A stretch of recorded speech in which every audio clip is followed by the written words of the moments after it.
to make a clutch like that happen in the grand finals. It is not easy, ladies and gentlemen.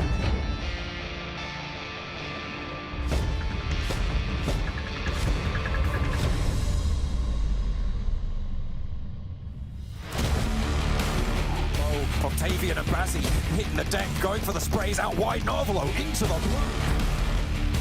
Great for them. Sebi now in the dust. Will find Reeves. Now just needs to deal with.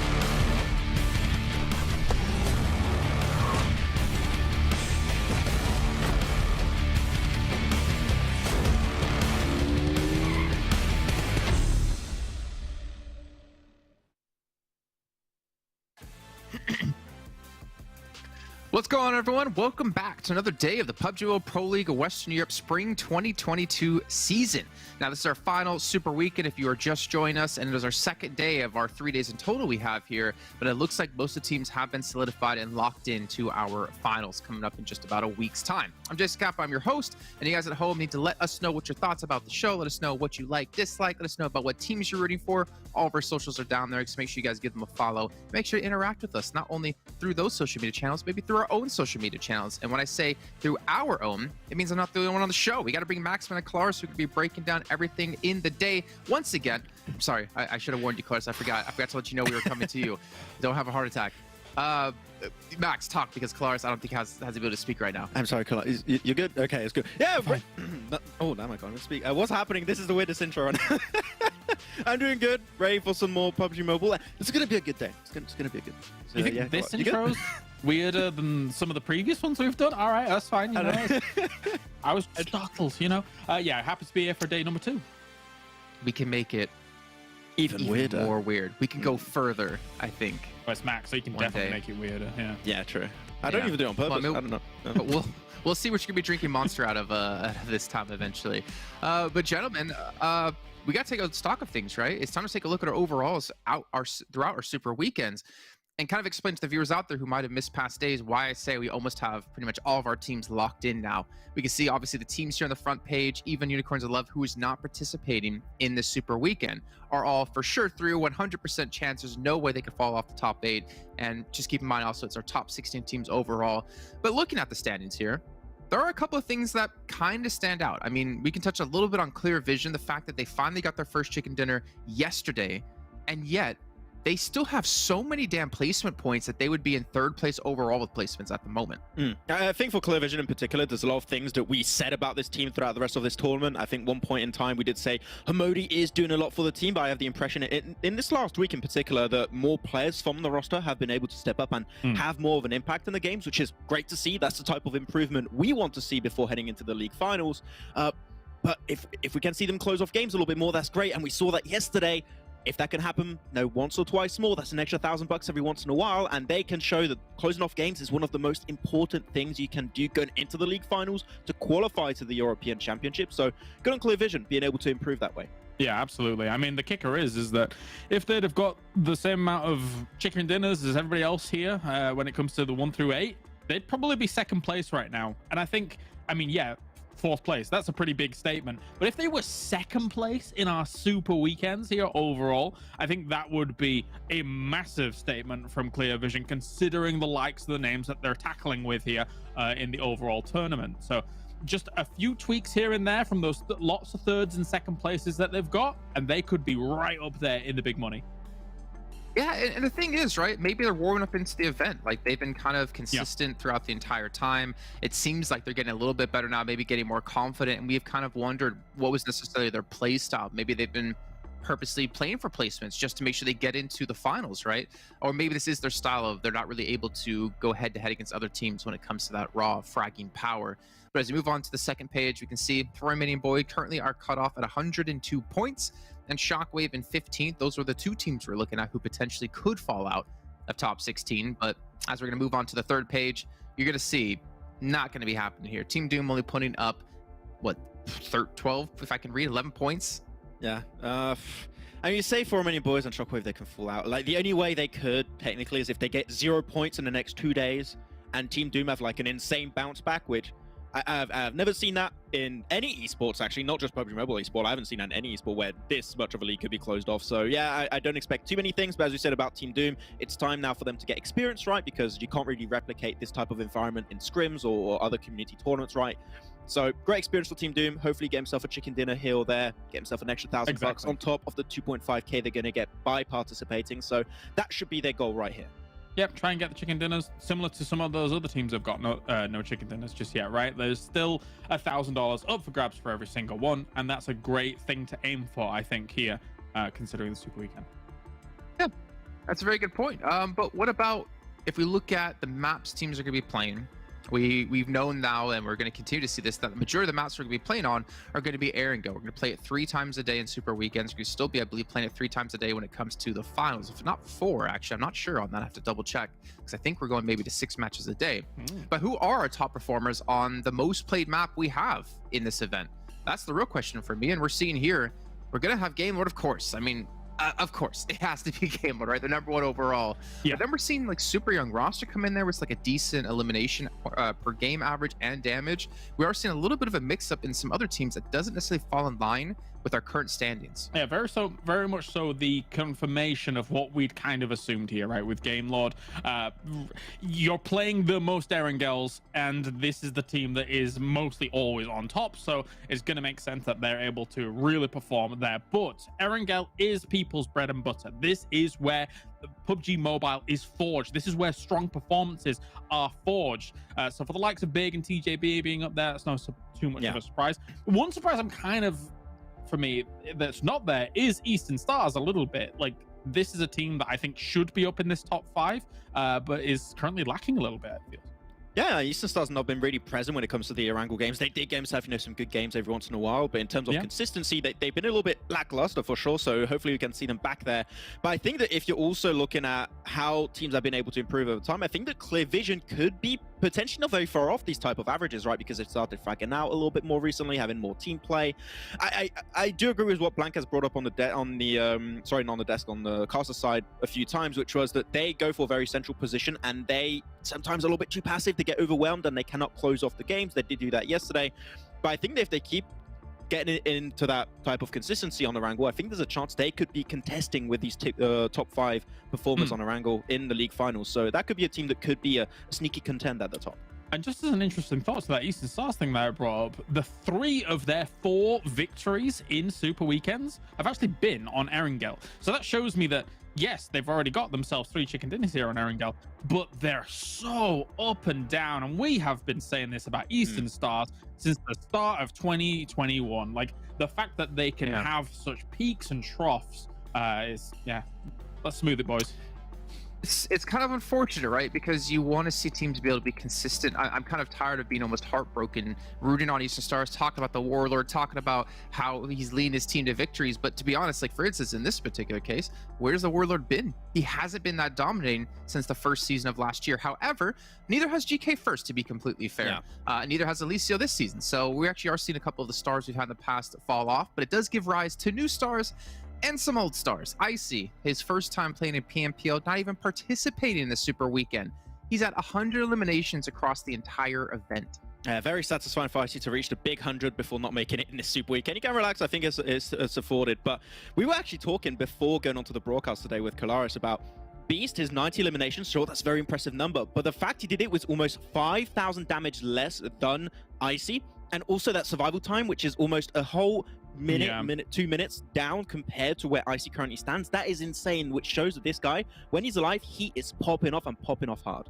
Yeah, there's so many cool things to look at here, which is one, for me personally, the catch up is on. Now that Icy's not here in this Super Weekend, now Valo is biting down and trying to catch up, which is exciting to see. Of course, we look at the MVP for the the finals down the line, so this isn't hugely defining in that regard, but this is cool. But also the other thing to think about here is the fact that, as you say, Beast being able to do that with that kind of survival time does make you wonder, as well as when you look at Icy's numbers, could these 2 players get even more done if their teams are constantly, pushing to the later stages of the game? How many eliminations would they have then, etc., etc.? I'm also thinking, when we're looking at this, right, if Victor did actually play that second Super Weekend, would he be in this top 3 position? I think there's a very big chance he could be potentially. I'm actually gonna look at the sneaky stats right now and see exactly where he would be, where he is currently. He's on 80. He's on 80 eliminations, Victor, out of 35 games. All these guys on like what, 50 games, 54 for Icy, 50 for Novalo, 59 for Beast. Victor, in terms of average, this guy is insanely good. Whoa. Yep. All right, well, let's take a look. This is our race for basically the MVP here. Icy and Nervalo are two of the players who are gunning for that #1 position. Obviously, the prize money that comes with it, but a lot of it comes into effect when it comes into the finals, right? I believe it's just from the finals, not from the super weekends. But we can just see like how close these two players are. And again, considering Nervalo has played 4 less matches than Icy, this is pretty ridiculous that he's still able to keep up in these numbers. But the damage, I mean, either way, for sure, I don't think 4 eliminations for Nervalo is going to equate to 1,500 damage done. Icy is just, he's just a beast. Also very important, as I say, in terms of like, if you look at the overall an average player compared to these two, like it's insane where these two are at right now. What's interesting when we look back at the previous slide as well is that actually Nervalo's done quite a significant amount more healing than Icy, so constantly Game Lord is going into these fights, they're able to round them out, and Nervalo can continue on, like plodding on, really been through a war, whereas Icy a bit more, you know, cut and dry. I'm going to take this fight, I'm going to end this fight, and then move on. So when you're comparing these two players, I think we can also include the team a lot more compared when you're looking at Unicorns of Love, right? I think we can all agree on the fact that he has been the main stepping stone for the team. He has allowed the team to get the amount of success they have. Well, when they're not making it in the Super Weekend, unfortunately, but in the past 2 Super Weekends, it is mostly due to Icy's impact, because when you get eliminations, what happens off the back of that? You create space, you create good positions, and you get placement points off the back of that. So sure, Icy and eliminations alone has brought a lot to the team, but I would love to like theorize almost how many placement points are coming purely by how aggressive Icy plays, because this guy's been doing so much for the team that he's really been the one to allow Unicorns of Love to make it this far and to allow themselves to just skip out on the Super Weekend entirely, compared to, you're looking at Game Lord, everyone could almost, I would say, pull these stats that Nervalo are doing here. Victor's been able to do it. We've seen more Spicy, more of Rob's in particular, which is great to see. So I think that's an interesting head-to-head between these two players, and not only the players, but the teams in particular. Okay. Well, you know what? I'm curious. Do you think we're going to have one of these two players be the MVP of the entire event, or do you think it's going to be someone else entirely? I feel like it's going to be Victor. Like, when I'm looking at his 80 eliminations out of 35 games, as all these guys here we're talking about have played 50, I think Victor's going to be the clear one here. And you know he's not sitting out in the finals, right? You like, if you do that, you are trolling. Like, there's no way. So, yeah, I think I'd probably have to go with Victor as well, based on the average. Yeah. Okay, well, very cool. We'll obviously see when that event does eventually happen in about a week's time. But really quickly here, let's take a look at our schedule to remind you guys what's the order of the matches we're playing. We're starting off on Erangel, heading over to Miramar, Erangel, Sanhok, and Erangel once again. So 3 a day for Erangel. That's what we're talking about. It's the most played map we have here in PMPL, and this is why you need to have the really good stats when it comes to PMPL on this map. But also, yesterday, if you missed the end of the show, we got to see Max drink his Monster Energy, which actually is our official energy drink partner here at PMPL, out of a vase. Vase? Vase?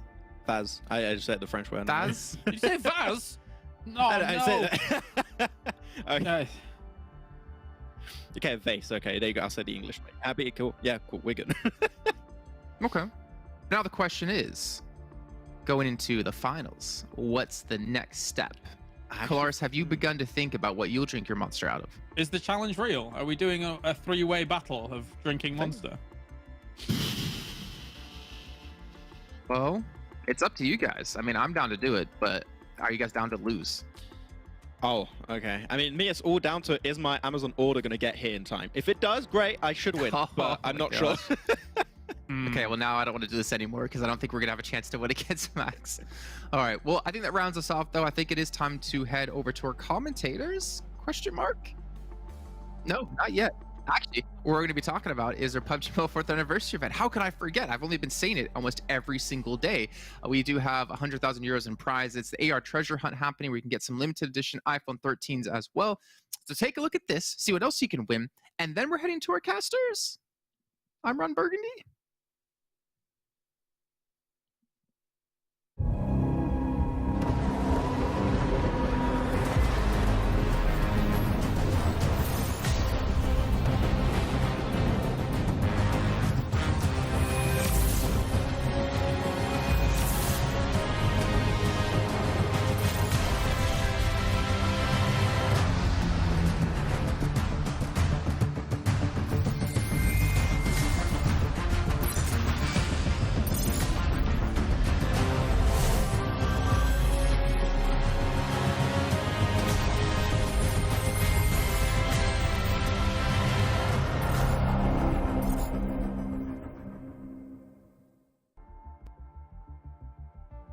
I got the mine on the money and the money on the mine. We're wearing matching white. We didn't see that during rehearsal, so there we go. We're on point with it. We're on that synergy game. But yeah, we're getting into the chicken dinner stretch for a lot of these teams looking to rack up that big old moolah bottom line. The bottom line is that money. So that's what people want to see. That's fine. But do you have Akira on your chest? I don't think you do. So no, I don't. Mine's just kinda... a knitted cricket sweater. Yeah, I think you win here. To be honest with you, that is kind of the OG, the sweater. To be honest with you, that's timeless. Unfortunately, for me, I'm kind of. I'll tell you what I do at have. the moment. Oh, it's difficult to show, but it does say "winner, winner, chicken dinner" on it. Oh, you still have that bad boy? Oh my! I still have God. it. I think that's in my closet somewhere. It's just a bit chilly, so I'm keeping it on. Yeah, no, that's fair play. You do that. I think for some of these teams, things can get a little bit chilly, a little bit icy, but not for Icy himself. He's going to be out of the Super Weekend, sadly, because Unicorns Love weren't able to make it in. So, like the boys on the desk were talking about, it's all about that chase. You just toss him out the window. Bloody hell, okay. Yeah, Icy's gone. He's gone. He's disappeared. 50 yards that way now. The chase is definitely on. And I think the guys on the desk bring up a good point. But it's the point that I've been bringing up for basically eons now, to be honest with you, throughout this entire tournament. You made it first. I made it first, obviously.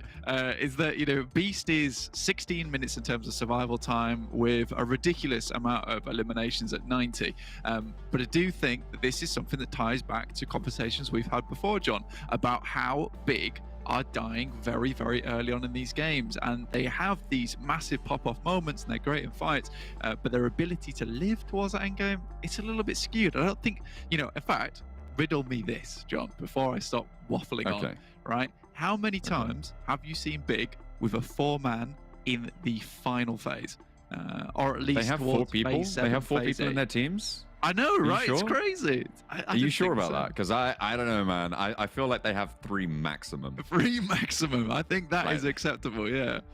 It's ridiculous. I think that this is something they definitely need to improve on, because they're extremely gung-ho, and that's okay if you want to get the big elimination points, which they are currently doing. But I want to see some more games where it's a dominant team win and emphasis on the team there. Yeah, absolutely. They need that dominant performance.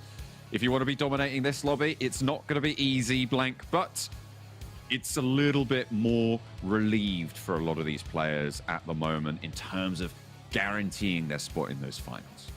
Absolutely. I think a lot of these teams, in fact, I think all of our teams now are secured for those finals. I think Team Doom, it's out. It's over. It's doomful for these guys. They're definitely not making it in. And I'm going to make that statement. It's a big statement. It's really not. It's almost as big as their points currently. 11 total on the 5 games. Very, very unfortunate, but respect to Team Doom for trying in that final league play to get into here, and then they had to make the run happen. But it was hard with 4 Romanian boys, who, to be honest with you, have kind of run circles around them. You love to see this stat, though, don't you? Icy is refusing to let go, but it's also interesting that he is 15 ahead here on Erangel, as opposed to other maps, right? I think that when we look at Beast and Narvalo, 50 points apiece, so it seems that this team is much better suited to a Miramar, and that would make sense to me, considering, you know, they have both of those teams very good at third parties and very good at isolated fights are big. So it's an interesting one, but it does all check out at the end, guys. I can promise you that.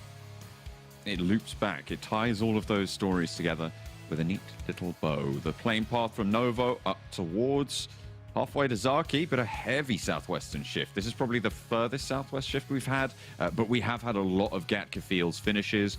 The military island, still potential there on a southeast shift within the next circle, but it should be pretty prio on the Gatka compounds right now. Yeah, still very unlikely that we'll get that shift down towards the southeast, but if it did come through, it would be exciting, if unlikely at best. Super Young roster coming down towards Primos, so a nice start for them in this game. They can move up early towards Quarry. 4 Romanian Men. Again, I think this is getting stressful for 4 Romanian Men at this point in time, because every time we have these Gatka fields, it is almost a challenge sent their way, because this is where they control, this is where they dominate, this is their zone, this is their land. So why are they not controlling it? Why do they not have the signs up saying keep off the lawn? Because at the moment, it feels like practically everyone in this lobby is just taking turns at stamping all over that grass. And you can take your turn as well, potentially, in the next seasons if you sign up for the 2022 PMCO Spring. Registration is now open, starting and finishing on the 13th of, well, not starting and finishing, starting on the 8th of April, finishing on the 13th of April. Still yet to come. Make sure you head over and check that out. You can find the link in the live chat pinned message and join PMCO with your squad at esports.pubgmobile.com/PMCO. I think you rounded that out very nicely there, John. I think that's everything to be known about PMCO. Go on, have a sign up, give it a go. You never know. You might be just the next team in the know when it comes to these games. Honestly, we've had such good turnouts from a lot of these younger teams coming into these lobbies in Western Europe where we don't know so much about them. I mean, SKP a couple of seasons ago, they weren't really on anyone's radar. Now, with the majority of the players being on Clear Vision in 4th place, that's unbelievable. So if you want to keep up to date with all those kind of teams, you need to make sure that you're watching PMPL. And you can earn rewards for it too. So make sure you go to the Esports Event Center within the game and participate in that event and earn those special items that you can then redeem. So have some fun with it, watch PMPL, check out the team, support your favorite players, and Bob's your uncle. You've earned yourself some special rewards. Do you have a favorite player in this lobby? Not necessarily best player, but like favorite player that you've seen so far? My favorite player, I think Octavian was definitely my favorite player for a very, very long time. But I think at this point in time would have to be Alendo from Super Young roster. I think he is probably my favorite player within this lobby. Not necessarily the best player in the lobby, but I do think he's that guy that you can always rely on, right? He's a very reliable dude when it comes to Super Young roster. I think whenever Hamodi's in a bit of a situation where it needs to be checked out, you know, you've always got Alendo there with the cards ready and the passports. He's good to go. He's got everything printed out. That's exactly what you want from your off-angle specialist or your guy that plays backstop. I think I would just forever have that moment on Sanhok in my mind where I saw Alendo basically off in the cliffs, you know, having his picnic, ready to take some shots, and then getting converged upon by 4 Romanian men. And then the next second, he's in the compound with them. I was like, how did he make that happen? Literally Superman landing into that. So yeah, that's my favorite player. What about you, John? Come on, hit me up. I have to go back to basics. I have to go with Miki for the double squad god killer. You know, it's it just doesn't happen too often, and Miki has been pulling out the bag a couple of times with Big. I know you said obviously they do take early fights, they do go down a lot, but we have seen those incredible plays, and you know what? That's what I'm here for. Excitement. That's what I would like to see. Obviously, the players, they want a little bit more calm, but I'm here to shout loud, you know, and I've not shouted louder than when Mihi pulls off squad wipes. That's true. That is very true. I think that is something that we can always say about Big, is that they are putting out these massive plays from time to time. It's certainly not a team that we get to talk about a lot in the end game, but we certainly talk them about a lot in that mid game. I think that's what's important. I do love that the DBS is becoming more and more a staple weapon. I feel like it's just lobbies. Pocus.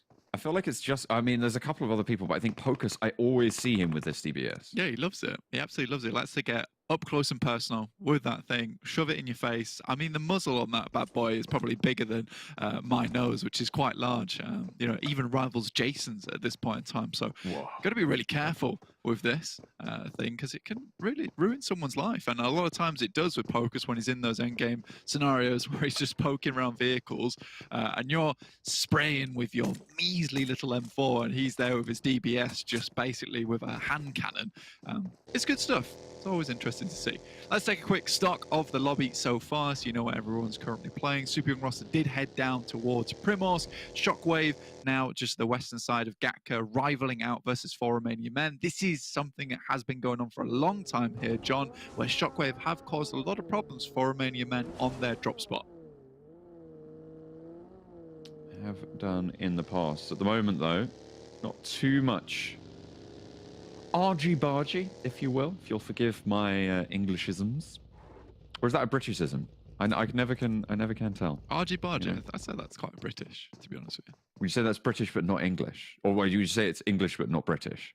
Or the I'd other say way it's around? British, not English. Okay. Argy-bargy. Yeah, Yeah, that's that's very fair. much like something that you'd say like on a late night outside of Mackey's, you know? None of this argy-bargy, please. Come on. I'm trying Sort to it out. enjoy Trying to enjoy my burger. Try to enjoy my quarter pound. Drop my fries all over the floor. I'm already on the pad night. Leave it out, please. Do they do Monster at Mackey's? I don't think they do, honestly. Oh, they You should know do. what I think's coming in the mail for Max? I What? think he's got one of those, you know, those beer hats, but this one's specifically Ooh. a Monster hat. Yeah. Ooh, have you just ruined him? Have you just absolutely spoiled his surprise? Well, I don't know. Because I feel like that could definitely be it. That's my guess. That's my guesstimate, anyway. That's a very good guess. You think so? You like that? Yeah. No, absolutely. We have Oh, confirmation. yes. You got it in one. You nailed Oh, it. That bang. is brilliant. Oh, I probably shouldn't have said that on broadcast. No, actually. you really now, shouldn't. now You I've ruined the ruined it. surprise. You've Oh, we actually know. I ruined might it. be right. I don't know. Who knows? Yeah, perhaps. Perhaps not. You just couldn't Have to wait and resist, see. could you? You were like, he's right, yeah. Looking at the map though still again, a lot of these teams want to be getting slurping on with this by getting into the circle and staying chilled out and refreshed, honestly, because there's still a fair few teams outside in the blue. You've got obviously Romanian Boys over towards Kameshki and also Mansion, Unicorns of Love. I think a lot of people have been over towards Lipovka at the moment. It seems to be quite a well-used spot at this point in time. A lot of teams just like alternating whether they want to go there or not. Game Lord still very much you know, decided that Yasna is a good place to be, and they can do most of the things they want to do from there. And Tongjib out up towards that northwest side. So a lot of teams need to get into position, but we are having that massive cluster of teams down towards Gatka. And fair play to them, because majority of times when you see this circle, it is going to shift up towards that western part of the island. So I think this is fair play to a lot of these guys. Yeah, very, very nice. Game Lord, as you say, they're staying in Yasna. They're being part of that. They've been part of that remote working revolution that's happened over the last couple of years, and staying away from the zone. Why do you need to be in the zone when you can play from far away and not have to move, not have to commute? That's true. That's why we're loving working from home at the moment. Don't have to make any kind of commute at the moment. I just rock up straight from bed, straight into PUBG Mobile. What a life this is that I lead. Shower if you're lucky. Shower if I'm lucky, mate. Absolutely. Most of the time, I just throw a bucket of water over my head, and there we go. Bob's your uncle. I'm And you're lucky if it's water. Might be Monster. What do you know? Could be. Yeah, that's how I keep my hair so lush. Is it? It is, yeah. Clear vision, obviously down towards that central position at the moment. This is something where they go a lot of times. We want to see them close out a game. Big towards Team Doom. It looks like Team Doom, it's not going too hot for them at the moment, and Big would like to quickly finish out this fight. There is still 3 players on board for Team Doom, though, John. There are. There's now 2. So that's 1 less than it was. And 0 is going to go down. Big. Pick up the points. They'll be happy for it. They don't lose a player early. They'll continue to keep on trucking. Absolutely. Mert grabs a vehicle. Well, Big is unwilling to let these 2 players go. Frosty jumps out of the building. Will need to quickly head into the Dacia and get on his merry way, because the rest of Big are coming. And Team Doom looking behind him. Captain, look! They know that there's 2 players in this vehicle now, obviously, with the window being lent out of for those shots to dissuade any further. Team Doom find a ridgeline and get a little bit of safety. Real Tigers line, not so lucky, being borne down upon by 4 Romanian men. Currently very central in the circle. A nade being cooked up by Sarah. Another knock found as Redox spots Nazgod. Mango drops out, drops wide, has to go back into the building. Sarah, wary, but these nades continue to pour through the windows. So it is being swarmed upon the position. Mango down and out. Real Tigers 9 eliminated. This is a good test, though, for Romanian Men, in my opinion. I think that more often than not, they've not really had to challenge out for these early spots. But I think now that they've actually grabbed this team fight win, with all 4 players still alive as well, that's a nice vote of confidence for them. You know, towards week 1, this team seemed fairly damn good, to be honest with you. I mean, Dewey was one of our upstarts from previous seasons, where we were thinking to ourselves, you know, this guy could be one of the next best. and he's slowly worked his way up the rankings. He's definitely still not on top like some of our players, like our new start in Icy as well as Narvalo or Beast, but he's working his way up there, and I think for Romanian Men he's definitely a great asset for the team. But then again, there's also Rana, who was really not on my radar at all this season, yet he's proved to be a very, very strong player when it comes to that backstop position. So I've been overall pretty happy with for Romanian Men. They haven't put up a huge performance so far, and I think things can be improved, but there's still potential in this team for me. I mean, they're not at the top of the tables. There's always going to be room for improvement. And even for Game Lord, there always is. It's good to see where they can identify those, and it's cool to sort of have that map laid out for us as well as to what they can address, what they can be looking at. Moving in currently, you can see they are shifting away from their position center circle, what was the center circle, to the new center. So they are trying very much to take agency within this zone. And they will be pretty close by and joined by lots of other teams, at least 3 others in the general vicinity. TJB, they are like super split right now. For Romanian Men going to crash straight on into Shockwave, but unfortunately, this is maybe where they need to find some of those improvements. Black Redox will fall down, and for Romanian Men cut down to 1. Yeah, we're doing off in the distance being that final player. TJB even rocked upon this as well. I think Shockwave at the moment is definitely for Romanian Men's arch nemesis in every single one of these circles. They've been third-partying them. They've just been outright winning their team fights versus them as well. So it's a little bit weird. Lengex would love to call for some help at the moment, but once again, TJB is off on that split. They still have a player far behind, but the rest of them starting to regroup now in position. Redox finally taken down from a shot from Super Young Roster. That's down towards the southwest, not too far away either. Super Young Roster moved very, very early towards center. I feel like going into that small little wizard tower there, it's almost it's a gift and a curse, right? You are in a good spot, but you're then going to be overseen by teams in TJB's position across the fields as well on that exit. Shockwave going to have to hold it down now, though, as for Romanian Men finally lose their 4th. Yeah, for that Wizard Tower, it's great if you can get everyone back up again, because playing off the top of that lip is fantastic. If you can get the right smokes down, it gives you some proper cover that you can move yourself back into. I think you're right, though, because it does kind of set you up in these positions where you are constantly on the swivel, because you definitely need to make sure that your back is covered, as well as making sure you keep peeking over that lip to make sure teams aren't just rocking up on you, and then you're in nade range at that point. So it is slightly difficult. You do have to keep punching back at anyone who comes close, and keeping that punching bag at lengthy distance. Try your best. Try your best. Big. 4 players alive off in the distance for Romanian Boys on the northeastern side currently. Close to XTEAM. You can see Big there on the map on the northeast as well. Game Lord have moved now away from their remote working. They've made that commute and are on the northern side of the circle as well. TJB, they're still split 2 and 2 here. Yeah. This is what they want to run with, though, right, John? This is just what they want to run with. And if that's the case, power to them. I mean, they're going to keep trying to make it work. And I've said it before, it can be very, very strong if you figure out how to play it properly. I think the problem we're seeing so far is there's quite a lot of sloppy engagements coming through from TJB when they play these 2-2s. And a lot of times they're having to recoalesce very, very quickly, which more often than not does result in at least 1 death from one of their teammates, and then things start to slip from there. I think TJB is another team that struggles with keeping all members up and living, just purely because there's no one around to really bring them back up again. There's such a focus on the individual as opposed to the team for TJB. And again, if you can cultivate that kind of atmosphere within a team, then you can really pop off, because no one's relying on anyone else other than when you start coming together in a team fight. Big, though, once again on their little warpath through the circle, looking for some more towards 4 Romanian Boys. Back and forth knocks, but Big end up tipping the scales in their favor. They have been judged, they have been weighed, they have been measured, and they have been found with the goods, it seems, for Romanian Boys in this fight, cowering behind the buggy with the last player, Fury. Yeah, I mean, that's his only safety right now is the Dacia right in front of him, but nice nades, nice shots come through, and that will be 4 Romanian boys down. And now Big need to restabilize because it is often these fights that finish quite comfortably for Big, where another team rocks up and they're not quite ready for it.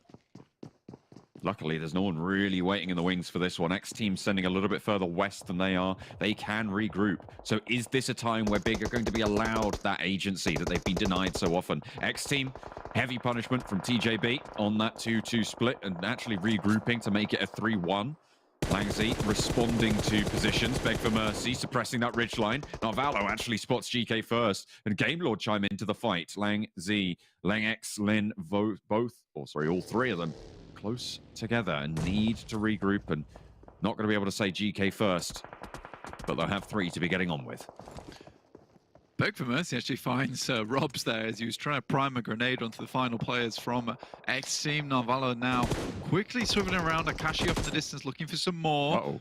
And will make that one count right there. So XTEAM now finally down, with Akashi picking up the final player. And I do think that, you know, Gamelord is a great example of how Tongjiabao play, but better, right? And they are able to play these splits a lot of times, and they play them very, very strongly. They are still suffering because they'll lose members, and I think that is another thing that maybe Gamelord need to work on. Again, I don't think that they're playing exactly for the wins at the moment. It's more about get those high elimination point games and see where it takes them. They're often getting into these final circles with just the single player.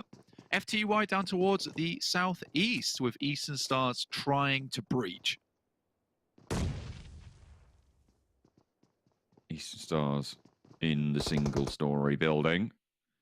Nades could prove to be very, very effective for FTY. The next shift coming through soon. Gamelord in trouble now against TJB. I think the main difference between Gamelord and TJB in my mind is that TJB try to play a little bit more centrally. Gamelord tend to claw at the back of the teams, trying to make their way in and harry their approaches, rather than TJB looking to control a lot of ground and then later play on towards those edges. Yeah, I would completely agree with that. I think TJB have this strong control that they're able to exert when things are going right. I think that's the major thing that we need to be aware of, is that when things go right for TJB, oh God, did they go right. Quick knock on Eastern Stars, just lay one down. This is just chaos inside. 3 players for FTY fall very, very quickly. 2 from the Eastern Stars, so it's now 2 versus 1. And FTY looking to get these flushes. Zodox goes bold against Athis, hits the drop shot, but he's on the swivel, and Athis gives him the slip around the side. Octavian now lost to stand. They went for the res, and they were able to get it. Zodox nearly takes them down, but Octavian keeps them alive. Goodness me, what a silly fight that one was. And Giants off in the distance, they're tossing grenades over the top. It's very unlikely that Eastern Stars get away from this one. Even more nades coming through the window. Just one more good one will do the trick. But Doran's managed to get himself into a corner. It's unlikely that Athis will be getting back up on his feet. And unfortunately, because of Giants coming in at that time, that would be the end of Eastern Stars. A clash with Big, Gamelord and TJB on the northern side now starting to occur as the Giants evacuate this compound. Nades over the top. Big already losing one of their players. They are down to 3. Gamelord, they were reduced to 2. And TJB, they're on 3 as well. Sitting level pegging with Big on those 5 limbs, but a nice shot from Miki sits Langzy, and another knock comes through from Mazzaro. Big dominating these hillsides on the north. See, that, in my opinion, is a mistake from Langzy. There's absolutely no reason to be up here other than scouting purposes. And I think the fact that he's peeking this when he can hear all the shots coming through, it certainly just spells death for him. He's going to try and crawl back to his teammate, and Langx is there. In the meantime, Penta gets wiped by Super Young Roster. They're a very, very, very clean fight there. Able to leave well alone, keeping all 4 alive as well. Shockwave have their attention turned that way. The rest of TJB moving down south. Just abandon him. Try and... they're leaving Langzy. Just leave him alone. He's done. He's made his mistake. That's it. Yeah, it's very strange because Langx actually moved up to him and I think had an opportunity to bring him back up again, but instead just sends away. And I wonder if that's because he hears Big coming and he doesn't want to get completely crunched there, because if he's down to 2, then at least you have a shot at getting a chicken dinner. But if you're only as 1, you know, you may as well just call it quits at, you know, top 4. SWAT69 out in the field, long side of the circle, in a single smoke, behind a single hay bale. There's no way they survive this. There is no way that SWAT69 gets across this field. Big now on the northern side, Giants on the east. 2 teams looking for control on the south side. I think that's where we're going to see the next fight, Super Young Roster and Shockwave. Yeah, SWAT69 are almost certainly out of the game at this point. It's just a matter of time when they do go down. Circle is going to shrink and push them in. You never really want to be caught on this side of Gatka because it is just open fields and there's so much hillside to play from. So you need to be quicker on those rotates. I think, unfortunately for SWAT69, I'm not sure why they banked on the eastern side. You can see most of the other teams already headed to the hillside earlier on this shift. So I do think this is just a minor rotational mistake coming through from SWAT69 and not reading the circle properly. On the other hand, though, we got a lot of teams trying to figure out where they can play. Giants have had to emit a lot of smokes here to keep themselves up. Big off in the distance, it's Mickey, but Shockwave taking shots down that way themselves. Big being able to take these isolated fights has played very, very well for them. That's what we spoke about being their main issue. 10 eliminations now and 3 players alive. But on the south side, it's Shockwave, it's Super Young Roster. Oh dear. Nades down the hill towards Giants' position. That's really, really strong. Shockwave want to clear their flank and just completely ignore Super Young Roster on their left. Yeah, Ripped is sending some absolute killers down there in terms of the nades. Very much on target. I think it's difficult to get away from this one. And Nano is just losing players by the second. Everyone heads down and that should finish them off. Shockwave had that one absolutely on lock. And I think it's very simple throwing those nades down the hill, but they had it at the very right time. You get that first knock and then you do not give up the pressure. That will afford Shockwave the eastern side of the hill, and able to push up towards Big's position. TJB in those divots. They've been afforded this enclave of safety by the fact that these teams haven't pushed in yet. 10 eliminations coming through for Big this game, so they're absolutely popping off here. I think that is a given when you're watching Big, though, is having those big elimination games. However, this time they've been a little bit more conservative with it. These team fights, they're taken slowly and calculated, and they're really trying to keep a lot more members up. It feels that way, at least. A lot less of these gung-ho plays coming through. Lin gets spotted out by lovely shots from Mickey. And we'll have to quickly dip behind cover with Langx trying to hold him out, but that's Tongjibao now down, spotted by Super Young Roster on the back. Yeah, and Big just taking shots every which way now as Shockwave, they take a knock sent their way. Big trying to level those playing fields. Super Young Roster, they've played passive in these late circles. And will keep all 4 alive for now, but they will have to shift a little bit closer in, take these fights at this stage. Shockwave get the gift of the circle here, and it couldn't have come at a better time either. With the knock being through, they want to get the res off and they don't want to have to move too sharpish either. So with this circle, gives them ample time to get back up to full strength here. But Super Young Roster are no amateurs when it comes to swiveling on these teams. When they think they're safe, Super Young Roster will take that time. They'll find that opportunity, that opening to try and get something done. And I think that's something that really does excite me about Super Young Roster, is their timing. Nade over the top from Shockwave. We saw them dismantle Giants with them. Looking to similarly disintegrate the Super Young Roster team. Terminus with the oversight. Go down towards Super Young Roster for the time being. Not moved as of yet. Big's looking for a wider spread on the circle. And here Swave actually moves up to the loot crate, which is good timing for them. They know that these 2 teams are kind of locked between one another, so they can find any position, null advantage early on. I think this is a great move from Big. They drop the smokes as well, start to move up. Luckily, with Shockwave having 4 members alive, it means they can cover much more ground, whilst also keeping Super Young Roster at bay here. I feel like Terminus should have hit at least one of those sprays. Slow Super Young Roster down just a little bit. Need to buckle the will of Hamodi just slightly. But Bigger popping these nades in as well. They've isolated that rock. I think that's going to be fairly valuable for them as well. But but the smokes can start to come through in the middle of the land and allow Shockwave to start to move a little bit more freely. Terminus has his cover blown out of the way, but we'll just shimmy back to it. I think it's going to be rough here about the vehicles for Big because they'd love to slam one into that loot crate and then have to be able to play off the back of that. They do actually have one. In fact, I tell a lie. So they do have one into the loot crate now, which will give them really good cover to work with going forward. Mozero pops up. That rock, like you said, crucial for getting that high ground advantage. The elevation is so important here. And he's just giving the information back across the Swave. This is perfect. And Swave hits the deck, feeling safe right now, but Shockwave can sideswipe. Zero finally gets some response, but is sat down. Excellent pairs firing from Big, but what can Shockwave do? Shockwave really had to take this moment to get some advantage in terms of positioning versus Big, because I feel like they're becoming the big problem here. Swave gets back up on his feet, and that's atrocious news for Shockwave. If they were down to 2, this would be a much easier fight, and now the nades are going in one specific direction, and Big know exactly what kind of countermeasures that Shockwave is taking right now, so this is very, very well done. Swave, extremely low, though, needs to get a med off. We'll be able to do so. Popping that early. Still looking pretty decent on the kit there for Big, despite having been through the wars. Level 3 nearly broken there. Level 1 vest on Terminus for Shockwave. This is actually very big smart. Group up. Yeah, it's a very smart from Shockwave, though, because they don't want to hit on that same line that Super Young roster got decimated from. Instead, they head towards that eastern side to play against Big, where they really don't have those sight lines versus them. But Nightmare comes in. Oh, okay, oh my God!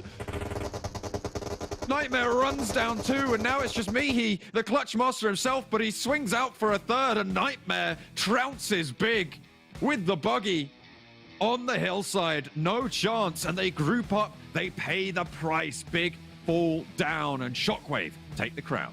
I mean, that's illegal. You shouldn't be able to do that. The fact that you got the double run over when it was just so casual as well. Okay, well done, I guess, to Nightmare to make that one happen. I mean, Big is currently living in a nightmare at the moment, one they can't wake up from, and I wouldn't want to wake up from that one either, because I would have to face reality at that point in time, and that just happened to me. That's what happens when you group up in those final circles. You take a nade, you have people running you down, right? I mean, sure, you don't expect that. Maybe you expect the nade a little bit more, but I was surprised that Big chose to play so close together. And they did end up paying for that in one way or another. 13 eliminations for Shockwave. Big, similarly clouted on the elimination count as well, but Shockwave takes those 3 extra placement points for getting that top spot, for being able to come out first. And I mean, Nightmare with those final 2 eliminations in the buggy, final 3 actually, being able to take down Mihi, pops himself to the top 6 on the game. Yeah, nice and easy. Very well done there. Just jump out the vehicle. Even getting that final kill was kind of crazy, right? However, I will say one thing. Well done to Big, because this is a big change in terms of how they've been playing. Is getting to that end game, having those amount of players still up again. So it looks like they're now shifting focus to how they want to play in the finals, which I am a massive fan of. Absolutely. Big maybe rectifying a couple of those issues, but Shockwave are on point in their Erangel. Good job, guys. We'll see you in the next one.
A thoroughly planned backpack always keeps you prepared for anything from dangerous enemies to wild zone shifts. So let's get into the concept of loot. You already know that it's important to find a backpack to better equip yourself in the game. Backpacks come in 3 sizes. The level 1 backpack comes with a capacity of 150. While it is sufficient for early fights and hot drops, it is never enough to carry enough supplies to get yourself to the final zone. The level 2 backpack, which comes with a volume of 200, is indeed better, but no one wants to settle for any less than the level 3 backpack, which comes with a maximum capacity of 250. Additionally, the vests that you'll find around the map will give you an extra bonus capacity of 50. The capacity of the vest remains the same for each level, and even if the vest is damaged. With these stats in mind, you may like to customize your loot properly without depending on auto pickup. For example, if you're an assaulter who dons a duo of AARs, like the widely used M4 and AKM combo, you can carry around 240 rounds of 5.56, 120 of 7.62 ammo when you have a level 3 backpack. But when you're using the same combo with a level 1 backpack, you must cut short the amount of ammo you are carrying and decrease it to around 150 and 60 respectively. Do note that different types of ammo take up different percentages of the backpack's volume.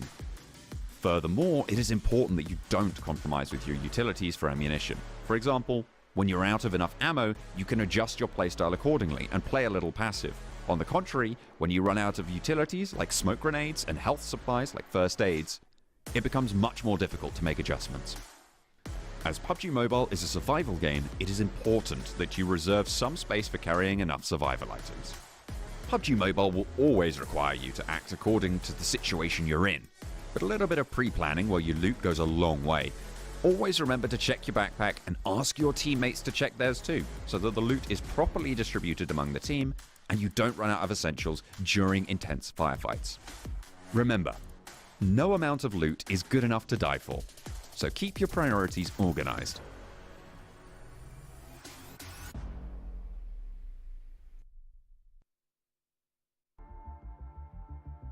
What a way to finish off the match. What is that?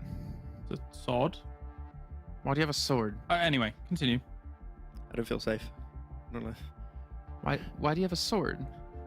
Protecting myself. Continue. Great game. I don't know if a sword can beat a buggy though. I'm not quite sure if that's a possibility. Shockwave, Nightmare in particular, just punishing the dreams coming up later tonight of Big there, running them over, picking up the final eliminations, getting 6 eliminations himself, and not to mention $1,000 for his team. What a great way for Shockwave to finish things off. But to be fair, Big had a ton of elims as well. Yeah, I think Salazar's had a lot of an impact on the lobby so far. He's teaching them well. And now Nightmare is actually the top frag of the entirety of this Super Weekend so far, with 17 eliminations after these 2 days. So it's an original finish, and he got 2 knocks in a row right with that buggy. Okay, finishes like this are happening a lot more often, it seems, and I'm loving it. I mean, we were theorizing it, right, Jason? Like, I mean, we'll probably take a look at the overalls as well. I know you want to throw to that, but no, we can't look at overalls yet, but we can look at match standings when we talk about it. That'll okay, appreciate. yeah, the match standings. I'm the host now. Sorry. Yeah, the fact that, I mean, we were talking about it, right? Especially if you know you outnumber your opponents, like a buggy in that situation, just to throw that in, I feel like you're almost always going to get a one-to-one trade at least. So then, also, if you move forwards, you were saying it, Jason, that is going to draw so much attention that it allows the rest of your team to be able to potentially move up. So Shockwave here really playing this nicely, I think. Yeah, I do kind of wonder, and I almost want to like actually brainstorm like what are the downsides of doing that. I guess if you get knocked early when driving, that's a major detriment to your team. Yeah. If maybe you get knocked in a position that the car actually gives them tons of cover then to use, yeah, maybe it can be an upside or downside depending if if you can blow up the car in time to get those eliminations if it's super close to them. I think there's like a lot of different things that go into it, but I also kind of agree with Max. This is more used often now this season, and I wonder what goes into the mentality of, okay, let's just go for it. Wow. Like, what's the decision-making process tree inside their head of saying, okay, let's just use the buggy, let's just go. I was actually theorizing a little bit in my brain right now, which I don't use it often, but when I do, I hopefully come up with good conclusions. Because of the type of finish, most of the time we're going to see in finishes like this is when it's a field finish. Everyone is prone down, and being prone is great if you're trying to take mid to long range fights, right? But when it comes to a car actually coming to you, being prone is not going to be the best way to fight. You're going to get up and you're going to give your information away. And if your team is in a good position, they're going to capitalize on that one opportunity that was given by the initial buggy push, right? So yeah, there's many things that can be taken into account, but if it's played properly, which was the case by Shockwave there, it does end up taking the chicken dinner every once in a while. Yeah, I mean, looking down the list as well, I mean, we're going to see GameLord just to kind of move on a little bit because obviously we only have 5.5 minutes till the next match is going to start. Getting themselves 4 points, and I feel like there's a lot of teams who, I don't want to say not taking it seriously, but I'd rather say playing more relaxed at the moment in the Super Weekend. Yes, there's still a lot of them on the line, $1,000 per chicken dinner, but I think we're seeing a lot of teams go for like heavy eliminations where previously they play a lot safer to make sure they make it into a Super Weekend or they make it into the finals. I mean, especially in this last game, it makes sense for some of those teams kind of on the edge, on the perimeters of this circle to try and do so. I mean, trying to get up the hill that is controlled by people like Shockwave, etc. That's really rough. There's not much cover going on. I mean, we saw an example of that, right, Max? When you see, I think it was Giants, they try and roll up onto the side of the hill, and then absolute carnage when the nades are just raining down on them. You didn't even need any bullets, just nades, all gone. I mean, that position of Giants normally would be good if nades did not exist. Unfortunately, they do, so it's very sad for Giants, but Synthwave at least is good because, sorry, Synthwave, I just like that type of music. I don't know why. It's my favorite style of music, don't ask. Shockwave. Type of music? Yeah, it is. But normally I think like a song name? Sorry, I'm just trying to put up the track. I like Synthwave. Don't worry, Max. I like Synthwave. Okay, thank you. I say like the Rude Sandstorm. There they are, Synthwave. Oh, okay. Well, now I understand. I don't know how to move on with this. But what was your point? My point was, normally if we would see, not Synthwave, but Shockwave in a similar position, there would not be hyper aggressive. I think that they would just play passive and try and just control their position and keep teams away. Here, they were actually pushing teams, but I'm thinking at Giants, they actually got a rock up eventually on that position versus 4 Romanian men. It was great to see. And here, every player except for Terminus, unfortunately, a little bit unfortunate, but every single player got involved to defend that position and to then push out to take more free real estate in that finish, which is great to see. I want to see more of this Shockwave. This is a Shockwave, right, that has been aggressive, that wants to take control of that finish to get the win. This could be the opportunity for them to make it top 8 in the league finals, so great to see. There was one thing that the commentators were talking about, Blank and John, that actually the Wizard Tower, the Harry Potter Tower, whatever you want to call it, that Shockwave was kind of held up in. If you actually get the opportunity as an opposing team to rock up on that, it's actually pretty easy, or relatively easy, to be able to clear that out and cause Shockwave a lot of problems. But they understood that it's very important that people don't get up against that, because you just throw nades in and actually eliminate everybody that way. So, they had a slight split outside of that Harry Potter Tower, Wizard Tower, to be able to hold off people from getting close to it, because it is vulnerable if you're all chilling in there. My question is, have we seen this level of play out of Shockwave yet?